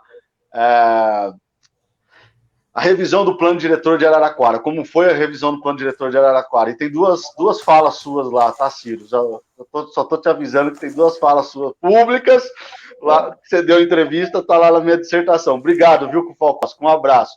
E o professor Toledo, Rodrigo Toledo, da Unicamp, ele coloca, Ciro e Genê, sobre a questão parece que houve, que é exatamente o que você está falando, que houve uma quebra na cidade, e aí não é do governo só do Marcelo Barbieri, permanece no governo Edinho, porque eu lembro muito bem que teve um consenso na disputa eleitoral para a prefeitura de Araraquara em 2016. Tirar do DAI aquilo que não era, tirar das contas do DAI, das despesas do DAI, aquilo que não era finalidade da autarquia. Todos os candidatos assumiram esse compromisso, inclusive o candidato do governo, que era o candidato Boi, do PMDB. Todos os candidatos. Quem ganhou, quem assumiu, não tirou, continua lá e continua pagando. Então, o professor Rodrigo coloca se houve essa quebra da blindagem no DAI. E um outro grande amigo aqui, Genê, que é o Giovanni Peroni. Giovanni, um abraço, querido. Saudade de você, a gente tomar aquelas cervejas. Eu e o Genê estavam falando de você hoje. Coloca sobre a extinção da Secretaria do Meio Ambiente. Foi o primeiro gesto do terceiro governo, desse governo de agora, do prefeito Edinho Silva. Ele não propôs isso durante o processo eleitoral, mas ele chama os vereadores logo no começo. Eu lembro que eu e o Genê estávamos lá, né, Genê? Ele chama os vereadores logo. Calma, Genê, já vou passar a bola. Deixa eu contar a história para quem está nos assistindo. Ele chama os vereadores logo no começo, logo que ele assumiu, propõe, inclusive, uma sessão extraordinária dos vereadores, ou seja, os vereadores não tinham voltado ainda do recesso, e propõe a reorganização de várias secretarias. Dentre essa reorganização de várias secretarias, ele extingue a Secretaria do Meio Ambiente, que vinha aí de um processo até muito positivo dos últimos anos. Então, para vocês dois, houve uma quebra dessa blindagem do DAI e foi acertada ou não a extinção da Secretaria do Meio Ambiente? Eu vou começar, Ciro, que eu estou doido para falar, viu, Ciro? Bom, é o seguinte, ó. A Secretaria do Meio Ambiente, ela foi formulada em agosto de 2009. Em agosto de 2009, saiu do DAI, a Coordenadoria do Meio Ambiente, e dia 25 de agosto de 2009, formou-se a Secretaria do Meio Ambiente. Aí eu tive a felicidade de, com o apoio de vários funcionários do DAE, virar secretário do Meio Ambiente. Claro que a minha ignorância era muito grande, mas assim, o meu esforço foi muito grande em relação a ampliar o conhecimento, conversar com ONGs internacionais, conversar com pessoas de outros países e tentar puxar alguma coisa de fora para Araraquara, né? Aí você vê uma coisa, com todo que ganhou com o selo verde e azul, com a recuperação do manancial Córrego do Tanquinho, que há 20 anos estava abandonado, 20 anos, que o Ministério Público cobrava uma multa muito grande em relação a isso, e se pagava na época alguma coisa que eu não lembro direito como é que era o negócio. Em 10 meses, com o apoio da equipe toda, todos os funcionários que foram agregados do meio ambiente e da prefeitura, todos os 26 funcionários na época, ajudaram muito para que a cidade parasse de pagar multas em relação ao córrego do Tanquinho. E essa água foi recuperada, 13% do córrego começou a ser recuperado. E outra coisa, nesse córrego nós descobrimos 6 nascentes, que até hoje eu tenho ido lá, não tenho visto essas nascentes mais. Então eu cobro muita coisa. Mas voltando nesse assunto todo, tem muita coisa para falar em relação a isso. Aí, dia 6 de janeiro de 2017, ganho o atual prefeito. Eu estou na Câmara Municipal nessa sexta-feira, às 18 horas. Do Matheus eu não lembro, mas agora é o momento de eu falar também. Estava eu e a Rosana Coelho, né? Matheus eu não lembro. Você estava lá, Matheus? Tá. Eu não lembro, mas tudo bem. O dia que você bateu boca com o vereador lá, eu tava. Pera, aguenta aí. Aí são 18 vereadores. Até hoje eu gravei 1 minuto e 19 segundos. Foi aprovada a extinção da Secretaria do Meio Ambiente. 18 vereadores, esses 18 que são atuais, que votaram por unanimidade. E aí tentei levantar a mão, tentar questionar, não me deixaram. Todos vieram ao meu encontro. Claro que eu tive que dizer que eles estavam errados. Que 18 por unanimidade extinguiu uma Secretaria do Meio Ambiente, com uma cidade acima de 100 mil habitantes, que o selo verde e azul recomenda que tenha uma secretaria, é um absurdo os 18 vereadores o que fizeram. Mataram no ninho um grande exemplo que a cidade estava tendo. Para isso, aí parei de questionar, não tenho contato com os 18 vereadores, não questiono mais. Eu espero que na próxima eleição a população que entenda de meio ambiente e as ONGs que não estiveram lá, professores universitários que se dizem bambambam em meio ambiente, não estavam lá para defender a Secretaria do Meio Ambiente. Então, assim, meu desejo é assim, que muitos não se elejam. Né? E que o prefeito não tem nem o que falar, porque não tenho nada contra, não tenho contra partido, não tenho filiação nenhuma. Mas, assim, extinguir uma Secretaria do Meio Ambiente e todos ficarem quietos, tanto Câmara Municipal como população, ONGs, secretários dele, não, tem alguma coisa errada aí nessa situação. Então, assim, ninguém cobrar, e eu fui batendo até hoje, para você ver, esse dia 6 de janeiro de 2017, essa sessão extraordinária foi comunicada na rádio antes da sexta-feira, na terça, na quarta, na quinta e na sexta de manhã. Então ninguém pode dizer que não sabia da extinção, da votação. Né? Pelo menos o rádio e o jornal anunciaram e eu acompanhei todos esses dias. Então você vê uma coisa, acabou com a Secretaria do Meio Ambiente, fecharam, né? 18 vereadores por unanimidade, sem discussão, ninguém entra na justiça contra, ninguém fala absolutamente nada, vira o que virou a coleta seletiva. O selo verde e azul, que a gente ganhou vários prêmios, R$258 mil para a coleta seletiva, né? Que vem numa conta especial. Não me engano se foi um trator, uma pá carregadeira que ganhou para a cidade também. E outros prêmios. Fora algumas ONGs internacionais da Alemanha, do Canadá e da Holanda, que viriam para cá bancar outros financiamentos que eu consegui através do Al Gore, do ex-vice-presidente dos Estados Unidos. Estou falando isso agora porque ninguém sabia, tá? Nem o ex-prefeito também sabia. Então, assim, várias coisas que foram acontecendo que não deixaram. E, inclusive, assim, o que foi feito? Cartilha ecológica. Disciplina da cartilha ecológica na rede municipal de ensino. Fracassou. A madeira legalizada. Fizemos a lei municipal. né? Brigamos bastante. Simpósio Municipal do Meio Ambiente. Conseguimos por lei municipal, que não é feita até hoje. Né? Então, o simpósio estaria gente do mundo inteiro para participar desse simpósio com outras coisas. Fora os córregos, fora os vários viveiros que foram construídos que não existiam em Araraquara, que se comprava árvores de 1,40 m de altura por 0,90 centavos e de 1,70 por 1,20.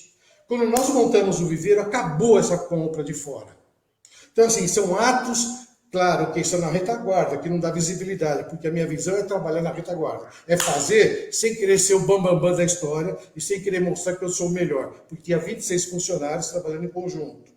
Aí de repente, eu e a minha esposa, por conta própria, isso eu vou contar agora para vocês, eu e a minha esposa, por conta própria, por dinheiro nosso, particular, fomos a Goiânia, com o apoio da Eusânia, que a Eusânia era a secretária da Cultura da época. Fomos a Goiânia, que eu soube que a Goiânia ganhou da ONU o primeiro Festival Internacional de Cinema Ambiental. Fui eu e a minha esposa, de lá chegamos no Museu da Imagem e do Som de Goiânia, conseguimos trazer uma parte do Festival Internacional, com 4 filmes já deixados para cá. Assinamos o termo de compromisso, mandei um fax para cá, o prefeito assinou, trouxemos para cá. Não teve apoio nenhum. No ano seguinte, a ONU ia patrocinar em Araraquara o Festival Internacional, porque estava falhando muita coisa em Goiânia. Então, o que aconteceu com a gente? Hotéis, restaurantes, divulgação, televisão, emissora, gente do mundo inteiro para vir para cá. Araraquara foi crescendo dessa coisa, foi crescendo. E uma coisa que também ficou por água abaixo, que eu acho também outro absurdo, além da extinção pelos 18 vereadores da Secretaria Municipal do Meio Ambiente, o Centro de Educação Ambiental. Nós montamos o Centro de Educação Ambiental lá no Parque do Pinheirinho, lá de fora. Sabe o que virou lá agora? Virou uma mini fazenda. Foi tudo montado com microscópio, com outros equipamentos, tubo de ensaio. E a educação ambiental era feita lá. E nós ganhamos do DAE, na época eu devo até agradecer o Guilherme, ele nos emprestou um ônibus para a gente criar a educação ambiental para adultos, que a gente centralizou na Simone. Também deixo um grande abraço para a Simone.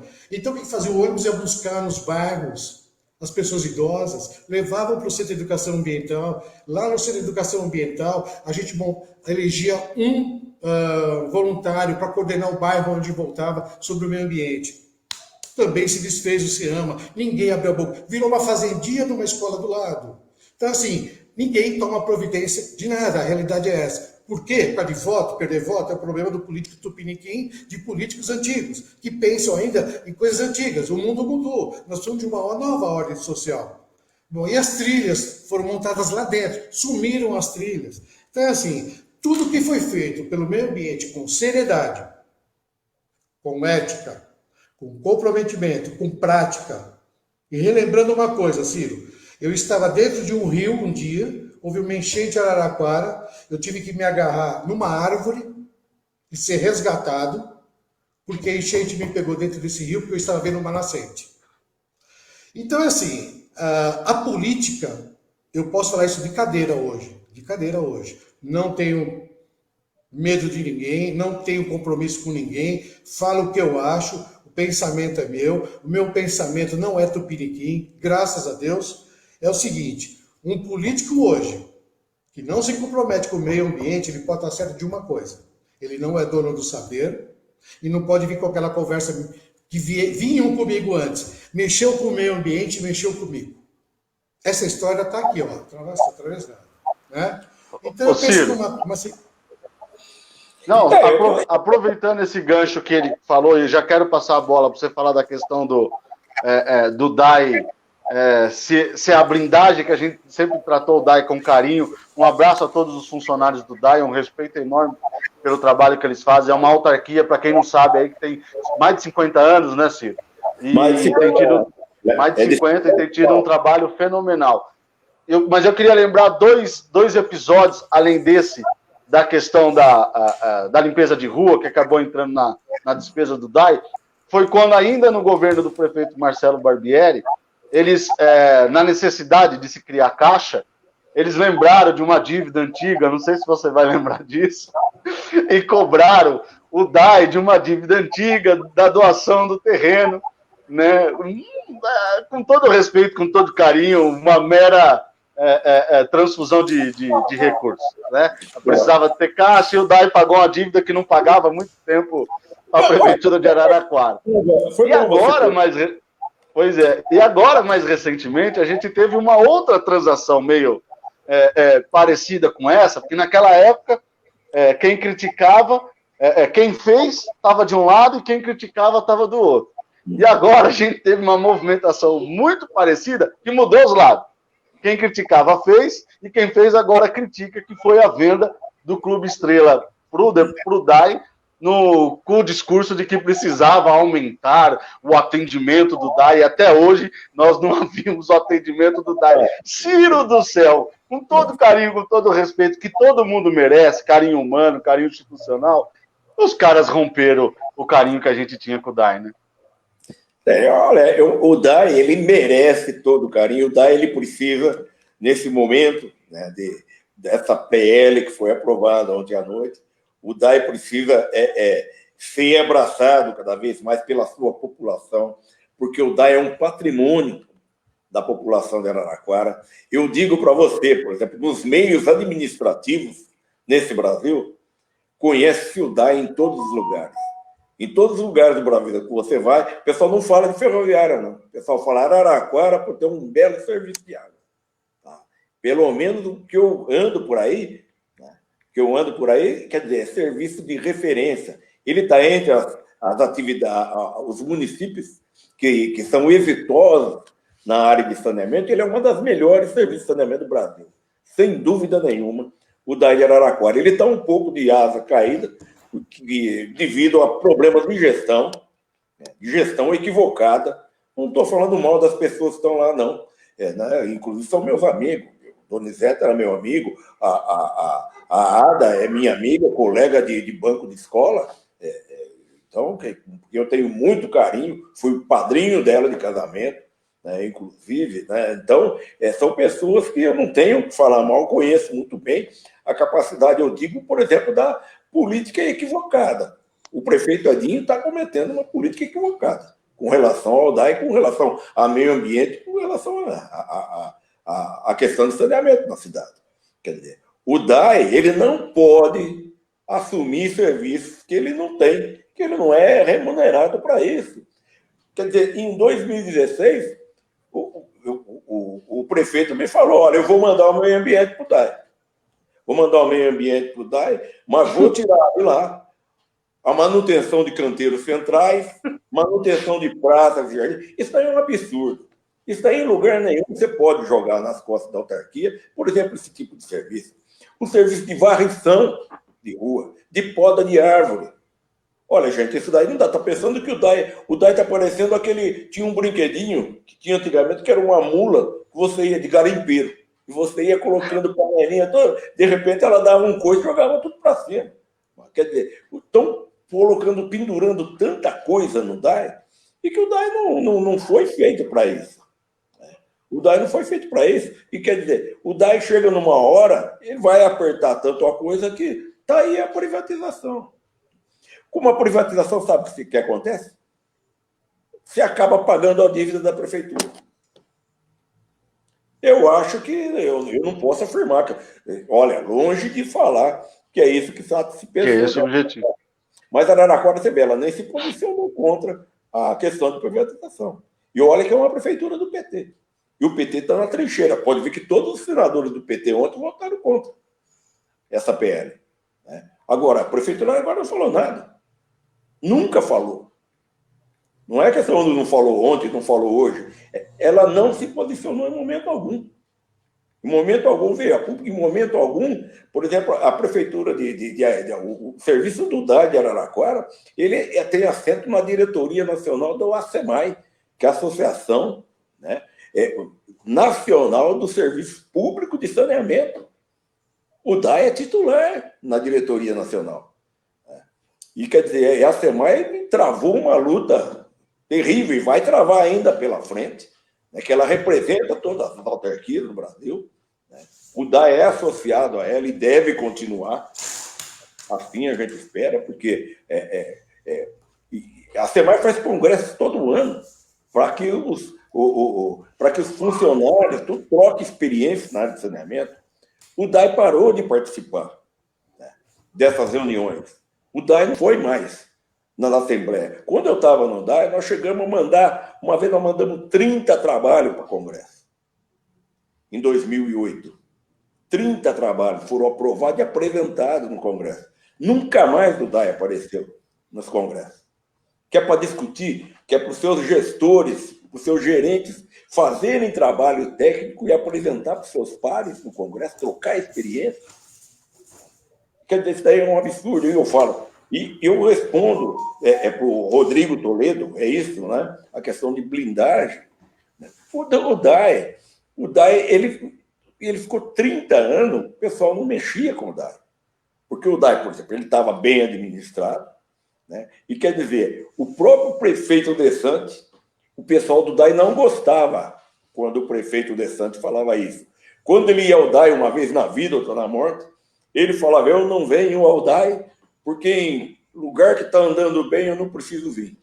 O pessoal do DAE achava ruim, queixaram para mim. Porque o prefeito falava isso, nunca vinha aqui, né, não sei o que lá. Né? E quer dizer, para você ver que o DAE estava sendo muito bem administrado, aí a prefeitura não tinha preocupação e o Pierre era praticamente imexível. Tanto é que o Pierre ele era funcionário de carreira do DAE. Ele não era superintendente indicado pelo prefeito. Ele foi indicado só depois de 95, quando ele aposentou. Ele aposentou em 95, daí o prefeito Dessante indicou ele para continuar, ele ficou até 2000. O prefeito Massafera reconduziu ele, o Dessante manteve. Né? Agora, o prefeito Dessante, em 97 e 98, levou 6 milhões do DAE. Ele não tinha caixa para fazer o pagamento do 13º da prefeitura, foi em 97, pegou 3 milhões do DAE. Em 98, de novo, mesma coisa. Então, quer dizer, ele já estava devendo 6 milhões para o DAE. E que nunca foi pago. Eu lembro quando eu era superintendente, uma vez nós fizemos um acerto de conta, que eu sempre cobrava do prefeito Edinho esse acerto de conta. Uma vez lá, eu, conversando lá com o Donizete, me mandou algumas dívidas, que a prefeitura tinha dívida ativa para o DAE receber, que o DAE era mais ágil, e era mesmo. Tá? E não era papel bom, era empresa que já tinha falido, então acabou nem recebendo nada disso. Depois, naquela ocasião, que o DAE tinha... Quando você monta uma autarquia, o que a prefeitura faz? Ela pega todos os bens que tinham serviço de água, que estava no departamento de obras da prefeitura, ele doa para a autarquia. Só que essa doação, ela é uma doação que todo ano ela é renovada. Então, em cima disso, pegou lá um advogado esperto, o cara chegou lá e falou, cobra, você pode cobrar? Não pode coisa nenhuma, isso daí é imoral, fazer uma coisa dela. Mas foi lá e comprou e apresentou lá uma conta para o DAE na época de 50 milhões. Era até para vender o DAE. Tinha que vender o DAE para pagar essa conta, que é um absurdo. Tinha que pagar coisa nenhuma. Né? E daí entrou um promotor por meio, lá aquele rolo, fizeram um acerto dessa conta de 6 milhões, que já era mais não sei o que lá, e essa conta acabou ficando uns 18 milhões para o DAE, que o DAE tem que pagar. A prefeitura teve que transferir para o caixa da prefeitura. Eu não sei a quantia exata, mas foi uma bela quantia que teve quer dizer, dinheiro de investimento. Quer dizer, uma vergonha por isso daí. Daí o que acontece agora? Quer dizer, o Edinho também não ia ao DAE até 2009. Ele ia pouco também ao DAE. Quer dizer, ele começou a ficar mais de olho no DAE em 2017. Foi quando não deu para continuar, porque eu não conseguia mais cumprir certas determinações dele. Porque o DAE é autônomo, cara. Ele tem autonomia administrativa e financeira. Então, de repente, começa o prefeito a achar que é uma secretaria da prefeitura, então daí não dá certo. E o que está acontecendo hoje é isso. Daí ele não passa de uma mera secretaria da prefeitura, que a prefeitura faz o que quer. Quer dizer, não tem uma voz ativa para falar para eu, olha, se quiser fazer, eu não vou, eu não vou fazer isso. Quando achava que era ilegal, quando achava, pô, dá para dar asfaltar aquela rua, não dá, porque isso daí não existe, não vou fazer. Várias vezes briguei, pô. Briguei e não fiz. Não fiz e não faço mesmo. Quer dizer, ou você é coerente ou você não é coerente. Então, quer dizer, depois de 2017, quando começa a apertar esse tipo de coisa, né, quer dizer, o Edinho já fazia quase 10 anos que eu já não ouvia, não conversava, mas quer dizer, o Edinho era outra pessoa e acho que para ele eu também era outro. Então, quer dizer, não teve mais como eu continuar. Daí o DAE não era questão que ele era blindado. O DAE ele sempre foi bem administrado. Sempre foi bem administrado porque ele não servia para cumprir os caprichos da prefeitura. Ele não é caixa, não é banco da prefeitura. O DAE não é banco da prefeitura. Isso daí, qualquer prefeito que passe por Araraquara, ele tem que entender a primeira coisa, que o DAE não é o caixa, não é banco da prefeitura. Para a hora que a prefeitura se aperta e gasta mal, faz má gestão, vai lá tomar dinheiro do DAE. Arruma um truque, como foi a venda do Estrela. O DAE nunca precisou daquela área do Estrela. Ele nem vai precisar. Sabe por quê? Se você quiser ampliar a estação de tratamento do DAE, não tem água de superfície para chegar lá. O DAE já está no limite do que pega na Ribeirão das Cruzes, do que pega no Anhumas. Você não tem como ampliar ali. Quer dizer, então é uma balela, uma puta de uma mentira que foi essa conversa. Uma mentira. Eu fui lá na Câmara várias vezes fazer protesto. Eu fui lá junto com o pessoal, eu fui lá fazer pressão, né, para votar. Até que um belo dia ia ter a votação, o prefeito pegou uns ônibus, encheu com a população dele, né, os amigos dele, né, e foram lá e ocuparam a Câmara e depois não podia ninguém mais entrar. Então foi assim que os vereadores votaram essa venda do Estrela para o DAE. Quer dizer, um dos episódios mais feios. Né? Mais feio e nefasto que Araraquara já assistiu. Pelo menos que se tem conhecimento público. Então foi uma coisa... e quer dizer, e isso daí fica por isso mesmo? Ninguém fala nada, não tem tribunal de contas, não tem nada nessa história. Então, isso daí que a gente cobra. E desse jeito não existe serviço público de saneamento que aguente. Vai tudo ser privatizado. Enquanto o prefeito não entender que ele é prefeito lá na prefeitura, que não dá, e o DAE tem que ter uma gestão autônoma, é lógico que ele determina a política da autarquia, é ele que indica o superintendente. Mas ele tem que entender que lá não é pro bico dele, principalmente ele sendo leigo na matéria. Não é que vai chegar lá e vou tomar dinheiro.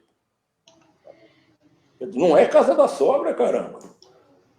E então a gente eu fico muito, muito incomodado, muito chateado com isso, que o DAE sempre foi criado, né, de forma correta, num momento adequado, lá em 1969, 51 anos, né, foi administrado primeiro pelo professor, amigo meu, Jair Bernardi, que hoje tem quase 100 anos, era um professor também universitário da área de saneamento lá na Faculdade de Mauá. Ele ficou 6 meses superintendente do DAE, depois assumiu o professor Pierre, que foi meu professor na graduação, dava aula de mecânica dos fluidos e de hidrologia. Quer dizer, uma pessoa da área, uma pessoa completamente, né, voltada para o DAE. Ele dava a vida pelo DAE. E, quer dizer, quando eu substituí, ele já tinha 31 anos de idade, já estava aposentado. Né? Então, tentamos, não mudei nada, né, da política dele, porque era uma política boa. Quer dizer, fiz o que tinha, a parte de modernizar, equipamento, aquelas coisas que você tem que fazer. Mas, quer dizer, a seriedade, os funcionários, a forma dos funcionários, eu já trabalhava há 30 anos com ele. Você não vai ensinar, obrigar as pessoas a fazer certas coisas que eles não estão acostumados. Você tem que somar e aprender com eles e ensinar, passar a tua experiência né, que eu também fiquei há 30 anos dando aula de saneamento e meio ambiente na Unesp. Então, quer dizer, o DAI tem que mudar essa coisa. Quando o DAI levou, quando nós criamos, não criamos a Cássia já existia, mas quando nós fizemos essa cooperativa, em 2007, que demos em 2003 nós começamos a criar a cooperativa. Eu ia lá no lixão, que era um lixão, quando o DAI assumiu, aquilo lá em 2003, ia lá à noite, estavam os catadores nos aterros, fazendo uma sopa lá do que achavam no lixão. Eu conversei com eles à noite, conversei com a Helena, fiz uma boa amizade, uma grande amizade com ela, e daí teve uma lei que não podia mais ter catadores em lixões. E a CETESB veio para cima do DAI. Foi logo quando o Edinho ele já para ficar livre, como ele ficou livre do meio ambiente também, quando ele passou o meio ambiente para o DAI em 2017, o DAI, eu peguei o DAI, sabe quanto? 72 TAC, termo de ajustamento de conduta do Ministério Público. Quer dizer, a prefeitura ficou livre, caiu tudo no lombo do DAI. Tudo no lombo do DAI. Quer dizer, o DAI gastou... 72 estavam na secretaria e passou para o... E daí, quando a Cássia assumiu, eu fui lá no Rio de Janeiro, que o DAI, nós fizemos um projeto. E fomos no Rio de Janeiro, lá no BNDES. Fui eu e foi a Cássia, a Helena. Fomos juntos no Rio de Janeiro. Chegou lá no BNDES, teve uma grande reunião que estavam regulamentando a atividade de catadores. Estava lá presente o presidente Lula, na época, estava lá no BNDES, o presidente do BNDES, um monte de funcionários e representantes de associação de catadores do Brasil inteiro. E a Helena estava lá comigo. Quer dizer, os catadores fizeram a exposição de motivos, estava o presidente Lula, os funcionários do BNDES choraram de ver o relato, de ver como é que vivia, e foi regulamentado ali a atividade de catadores, que é o nome deles. Não adianta querer enfeitar o nome, não. É a atividade eles são catadores, né, de materiais recicláveis. E quer dizer, a experiência da Helena é uma experiência formidável. E ali mesmo o BNDES liberou mais de 350 mil naquela época, já para cá, aqui em Araraquara. O DAI, por exemplo, daí o DAI assumiu o aluguel dos caminhões. Nós reformamos aquela usina, que era uma usina de triagem e compostagem, foi equivocadamente comprada. Nós transformamos aquilo lá numa esteira de separação de materiais recicláveis. Gastamos 2 milhões, foi feito de investimento, o DAI pagou esses 2 milhões. 2 milhões. E daí nós vimos uma coisa aqui, é bom falar aqui, porque tem uma ideia muito errada. As pessoas falam que o lixo do Brasil é rico. Mentira! Não tem nada de rico no lixo do Brasil. O Brasil ainda tem 55% de matéria orgânica nos resíduos. Não existe cooperativa que se sustenta só comercializando o material que ela separa. Não existe isso. Ela dá muito prejuízo. Então, nessa lei do Lula e na lei de 2010, principalmente, mas nós já fizemos antes, nós fizemos uma licitação, a Cássia ganhou a licitação para trabalhar, não para o DAI, para ser prestadora de serviço do DAI. O DAI remunera a Cássia. Hoje ele deve pagar em torno de 350 mil por mês para a Cássia, porque senão não sobrevive. Porque eu chegava lá na época, a Helena me procurava, né, quando o DAI assumiu, a parte de coleta seletiva, nós fizemos uma oficina, alugamos um caminhão, ela falava, Ciro, como é que nós vamos fazer? Porque os funcionários da Cássia, esse mês não tem dinheiro para pagar água, nem luz, nem não sei o que lá. Quer dizer, não, esse mês o rateio deu R$200 cada um. Então, daí foi se percebendo que isso daí, que é essa ilusão de falar, eu pego o material, reciclo, e tem gente até que falava, não, porque se reciclar, a prefeitura até ganha dinheiro. Mentira! Eu estudo lixo há 35 anos, com experiência de resíduo sólido em quase país do mundo. Então é mentira falar que coleta seletiva dá dinheiro. Não dá dinheiro. Dá dinheiro se eu falar, ó, cata toda a latinha de cerveja que vocês tomaram e joga aqui na minha casa. Daí eu vou ganhar dinheiro. Agora, mas para fazer a logística o material chegar aqui, sair de lá e vir para cá, aí é que está dinheiro. Não dá lucro coisa nenhuma. Você precisa colocar dinheiro, tem que colocar dinheiro no negócio se você quiser uma cidade organizada, uma cidade limpa e uma cidade cidadã para os seus filhos e seus netos. Bom, gente, eu prometi que pro Genê e pro Ciro que ia ser 1h30 de conversa, nós já estamos a 1h45 de conversa. Então eu vou passar aqui para eles um último questionamento no sentido de que eles, agora que nós avaliamos, nós pensamos, criticamos, beleza, agora chega a parte da gente falar o que dá para fazer, o que pode fazer. Aí eu quero começar por você, Genê, aí na questão da Secretaria do Meio Ambiente, nessa questão da política municipal de meio ambiente. Eu não venho perguntar, Genê, o que dá para fazer, eu vou perguntar assim, por onde a gente retoma? Bom, primeiro, reverter o que os 18 vereadores fizeram, né? Não tem nem o que falar em relação ao que eles fizeram. E depois começar devagar todo o processo de novo. Eu estava vendo uma mensagem aqui, só interrompendo um pouco, que a Simone colocou que a recuperação do tanquinho teve 2 momentos, e retomou agora. Só que quem fez o córrego do tanquinho, a Simone não estava envolvida, era o Fernando João Braga. Então, só retificando que a recomposição, quem fez o total, com o Ministério Público envolvido, o doutor Monteiro acompanhando, foi o Fernando João Braga, não foi a Simone. Né? Deixa eu então aproveitar que eu lembrei, quando você falou do tanquinho, da ONG Paz e Bem, lá, pessoal lá do Jardim Roberto Salmedei, do setor 2, o Edson, toda aquela galera ali da Paróquia São Francisco de Assis, de onde eu sou nascido no Salmedei, eles me conhecem desde pequeno, porque eles são mais velhos, e eles sempre também debatem, sempre me cobram essa questão de política ambiental, falam do Córrego do Tanquinho, falam dessa história, e eles têm um trabalho lá, estão árduos segurando a bronca lá na região do Salmedei. Um abraço, Edson, e todo mundo da ONG Paz e Bem. Desculpa, Genê, volta aí.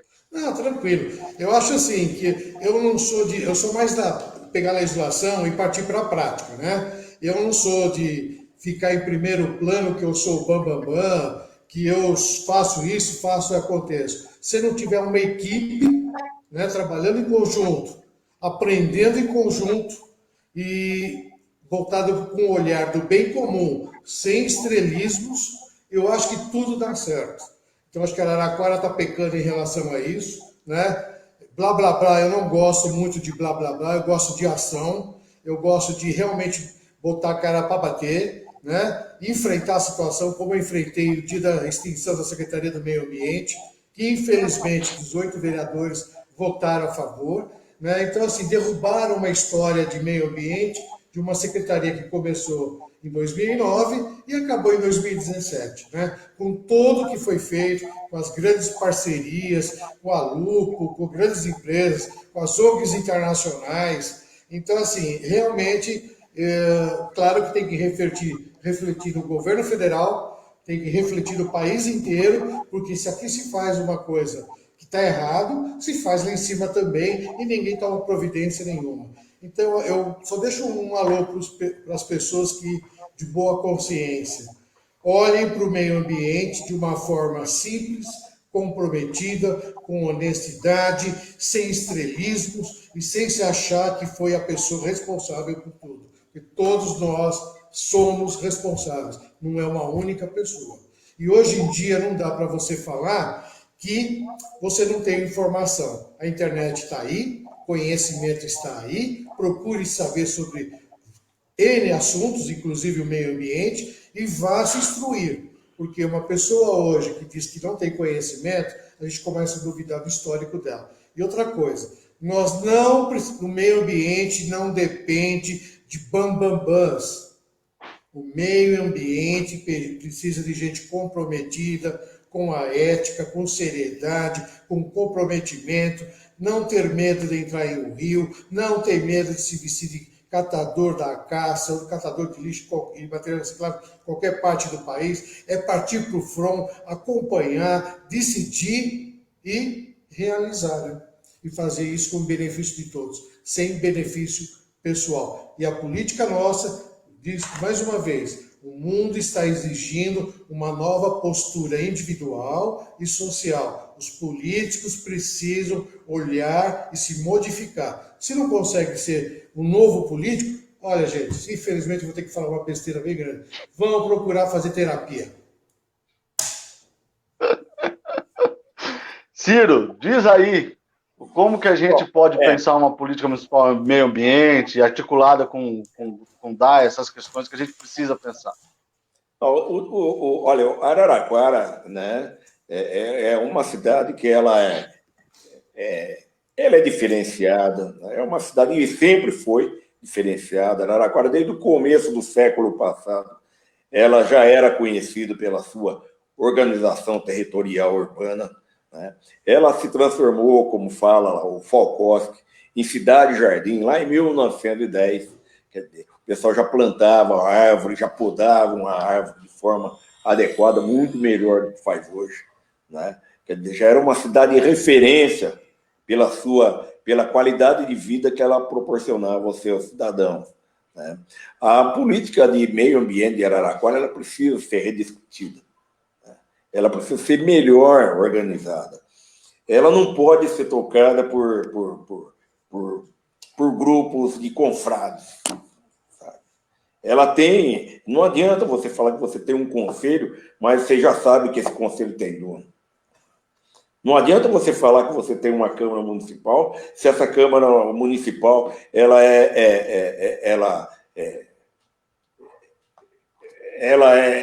servil ao prefeito. É lógico que o prefeito ele tem que trabalhar, tem que ter uma discussão séria com os vereadores, assim como a Câmara não pode ser esse toma lá da cá. Quer dizer, o que acontece lá em Brasília acontece na Assembleia Legislativa e acontece nas câmaras de vereadores. Sem debate profundo, sem colocar os problemas, sem convidar gente que entende, sem ouvir. É a toque de caixa, passa a goela abaixo, é impressionante. Lógico, o Araraquara, em 2003, 2004, comandado pelo Falkowski, ela fez a política, quando ela fez lá o plano diretor, que foi um belo plano diretor. Eu tive a oportunidade de participar. Foram mais de 1 ano e meio de debate, chamando toda a população de forma democrática. Teve grandes debates, né? Grandes debates. Foi criados corredores ecológicos, onde todos os cursos de água tinham que ter os 30 metros de reserva permanente, né, das matas ciliares, os 30 metros, e nós, na época, aprovamos mais 70 metros. E a 70 metros é para você fazer ciclovia, essas coisas, porque fundo de vale, onde tem curso de água, é a área de lazer. Não é para você fazer como o São Paulo fez, fazer marginal. O pessoal tem ideia atrasada de fazer marginais onde passa curso d'água. Ou então canalizar córregos. Na Alemanha eles estão desmanchando e fazendo o rio voltar ao curso normal como era antes. Agora o Brasil vive essa coisa, que nem o PL que passou ontem, esse sonho. Não é sonho, Ciro, é história de adulto bobão. Não é possível. É história para inglês. Não pode. Não pode. Administrar uma cidade é uma coisa séria. É lógico que você tem uma componente política, né? Tem toda um jogo de cintura nessa história toda, mas você não pode achar que todo mundo é bobo. E todo mundo é bobo. Você não pode... Como é que você vai participar, por exemplo, de uma coisa que já está tudo combinado? Então não precisa. Então não precisa. É assim, é lógico que você, por exemplo, para ter a tal... Hoje, além da gestão, tem uma palavra que hoje está bastante em uso, que é a governança. Quando você fala em governança, é você ter, não é um controle, você fazer que as instituições que você comanda, que elas conversem bem entre elas. Não pode uma subjugar a outra, e nem o prefeito catar e fazer lá um joguinho de marionete. Quer dizer, a política ela tem que ser séria, tem que ser consequente. Tem que ser consequente. E, quer dizer, então você precisa de pessoas comprometidas, como falou o professor René. Pessoas que são comprometidas, de pessoas que querem trabalhar e querem ver desenvolvimento. Faça o debate. Né? Faça o debate. Doa quem doer. Né? coloque seu ponto de vista, seja convencido ao contrário. Eu não tenho problema nenhum em voltar atrás, se eu errar. Agora, o problema você tem que entender. Isso daí você tem aqui em Araraquara 250 mil pessoas que dependem, por exemplo, de um ambiente sadio.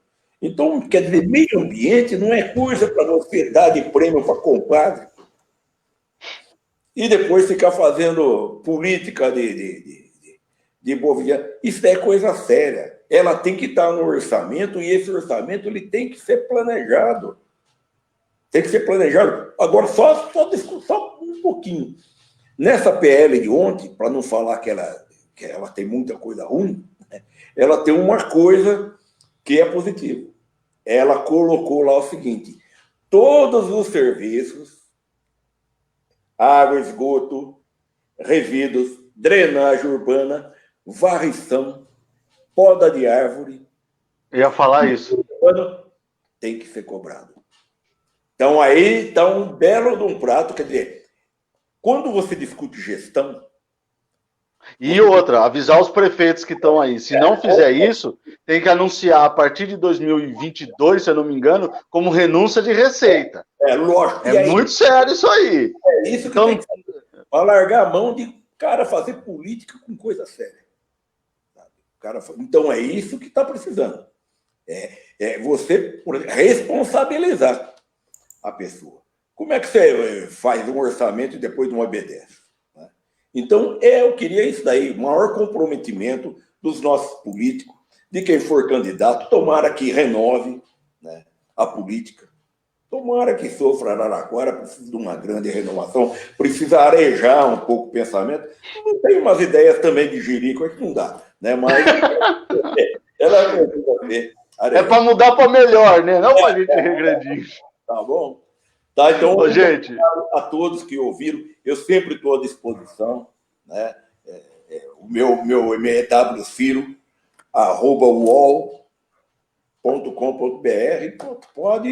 Eu estou à disposição, toda vez que quiser conversar, eu estou à disposição e muito obrigado pela oportunidade de estar conversando aqui com vocês, tá, Matheus? Obrigado, Genê, também.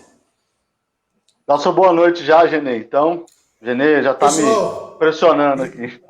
Obrigado, até a próxima. E vamos esperar que a Secretaria do Meio Ambiente volte com carga total para englobar o meio ambiente de novo nessa cidade. Um abraço, obrigado. Gente, muito obrigado a todo mundo que acompanhou, que mandou os comentários aí para gente, que acompanhou até agora o nosso bate-papo. Muito obrigado, Genê. O Genê é um queridaço meu, eu tenho o maior carinho e respeito pela história dele. E Ciro, já falei isso pessoalmente, vou falar isso aqui em público. Obrigado pela sua disposição, obrigado pelo que você fez pela cidade, obrigado por vocês dois sempre estarem disponíveis para a gente dialogar de forma humilde com alguém tão jovem que está chegando, que está aprendendo. Obrigado mesmo pela aula que vocês deram aqui para a gente. E vocês aí que nos assistiram, muito obrigado e até a próxima. Beijão, um abraço aí para todo mundo. E meio ambiente, sem tratar de desigualdade social, é jardinagem. Um abraço. Tchau, tchau. Tchau, tchau.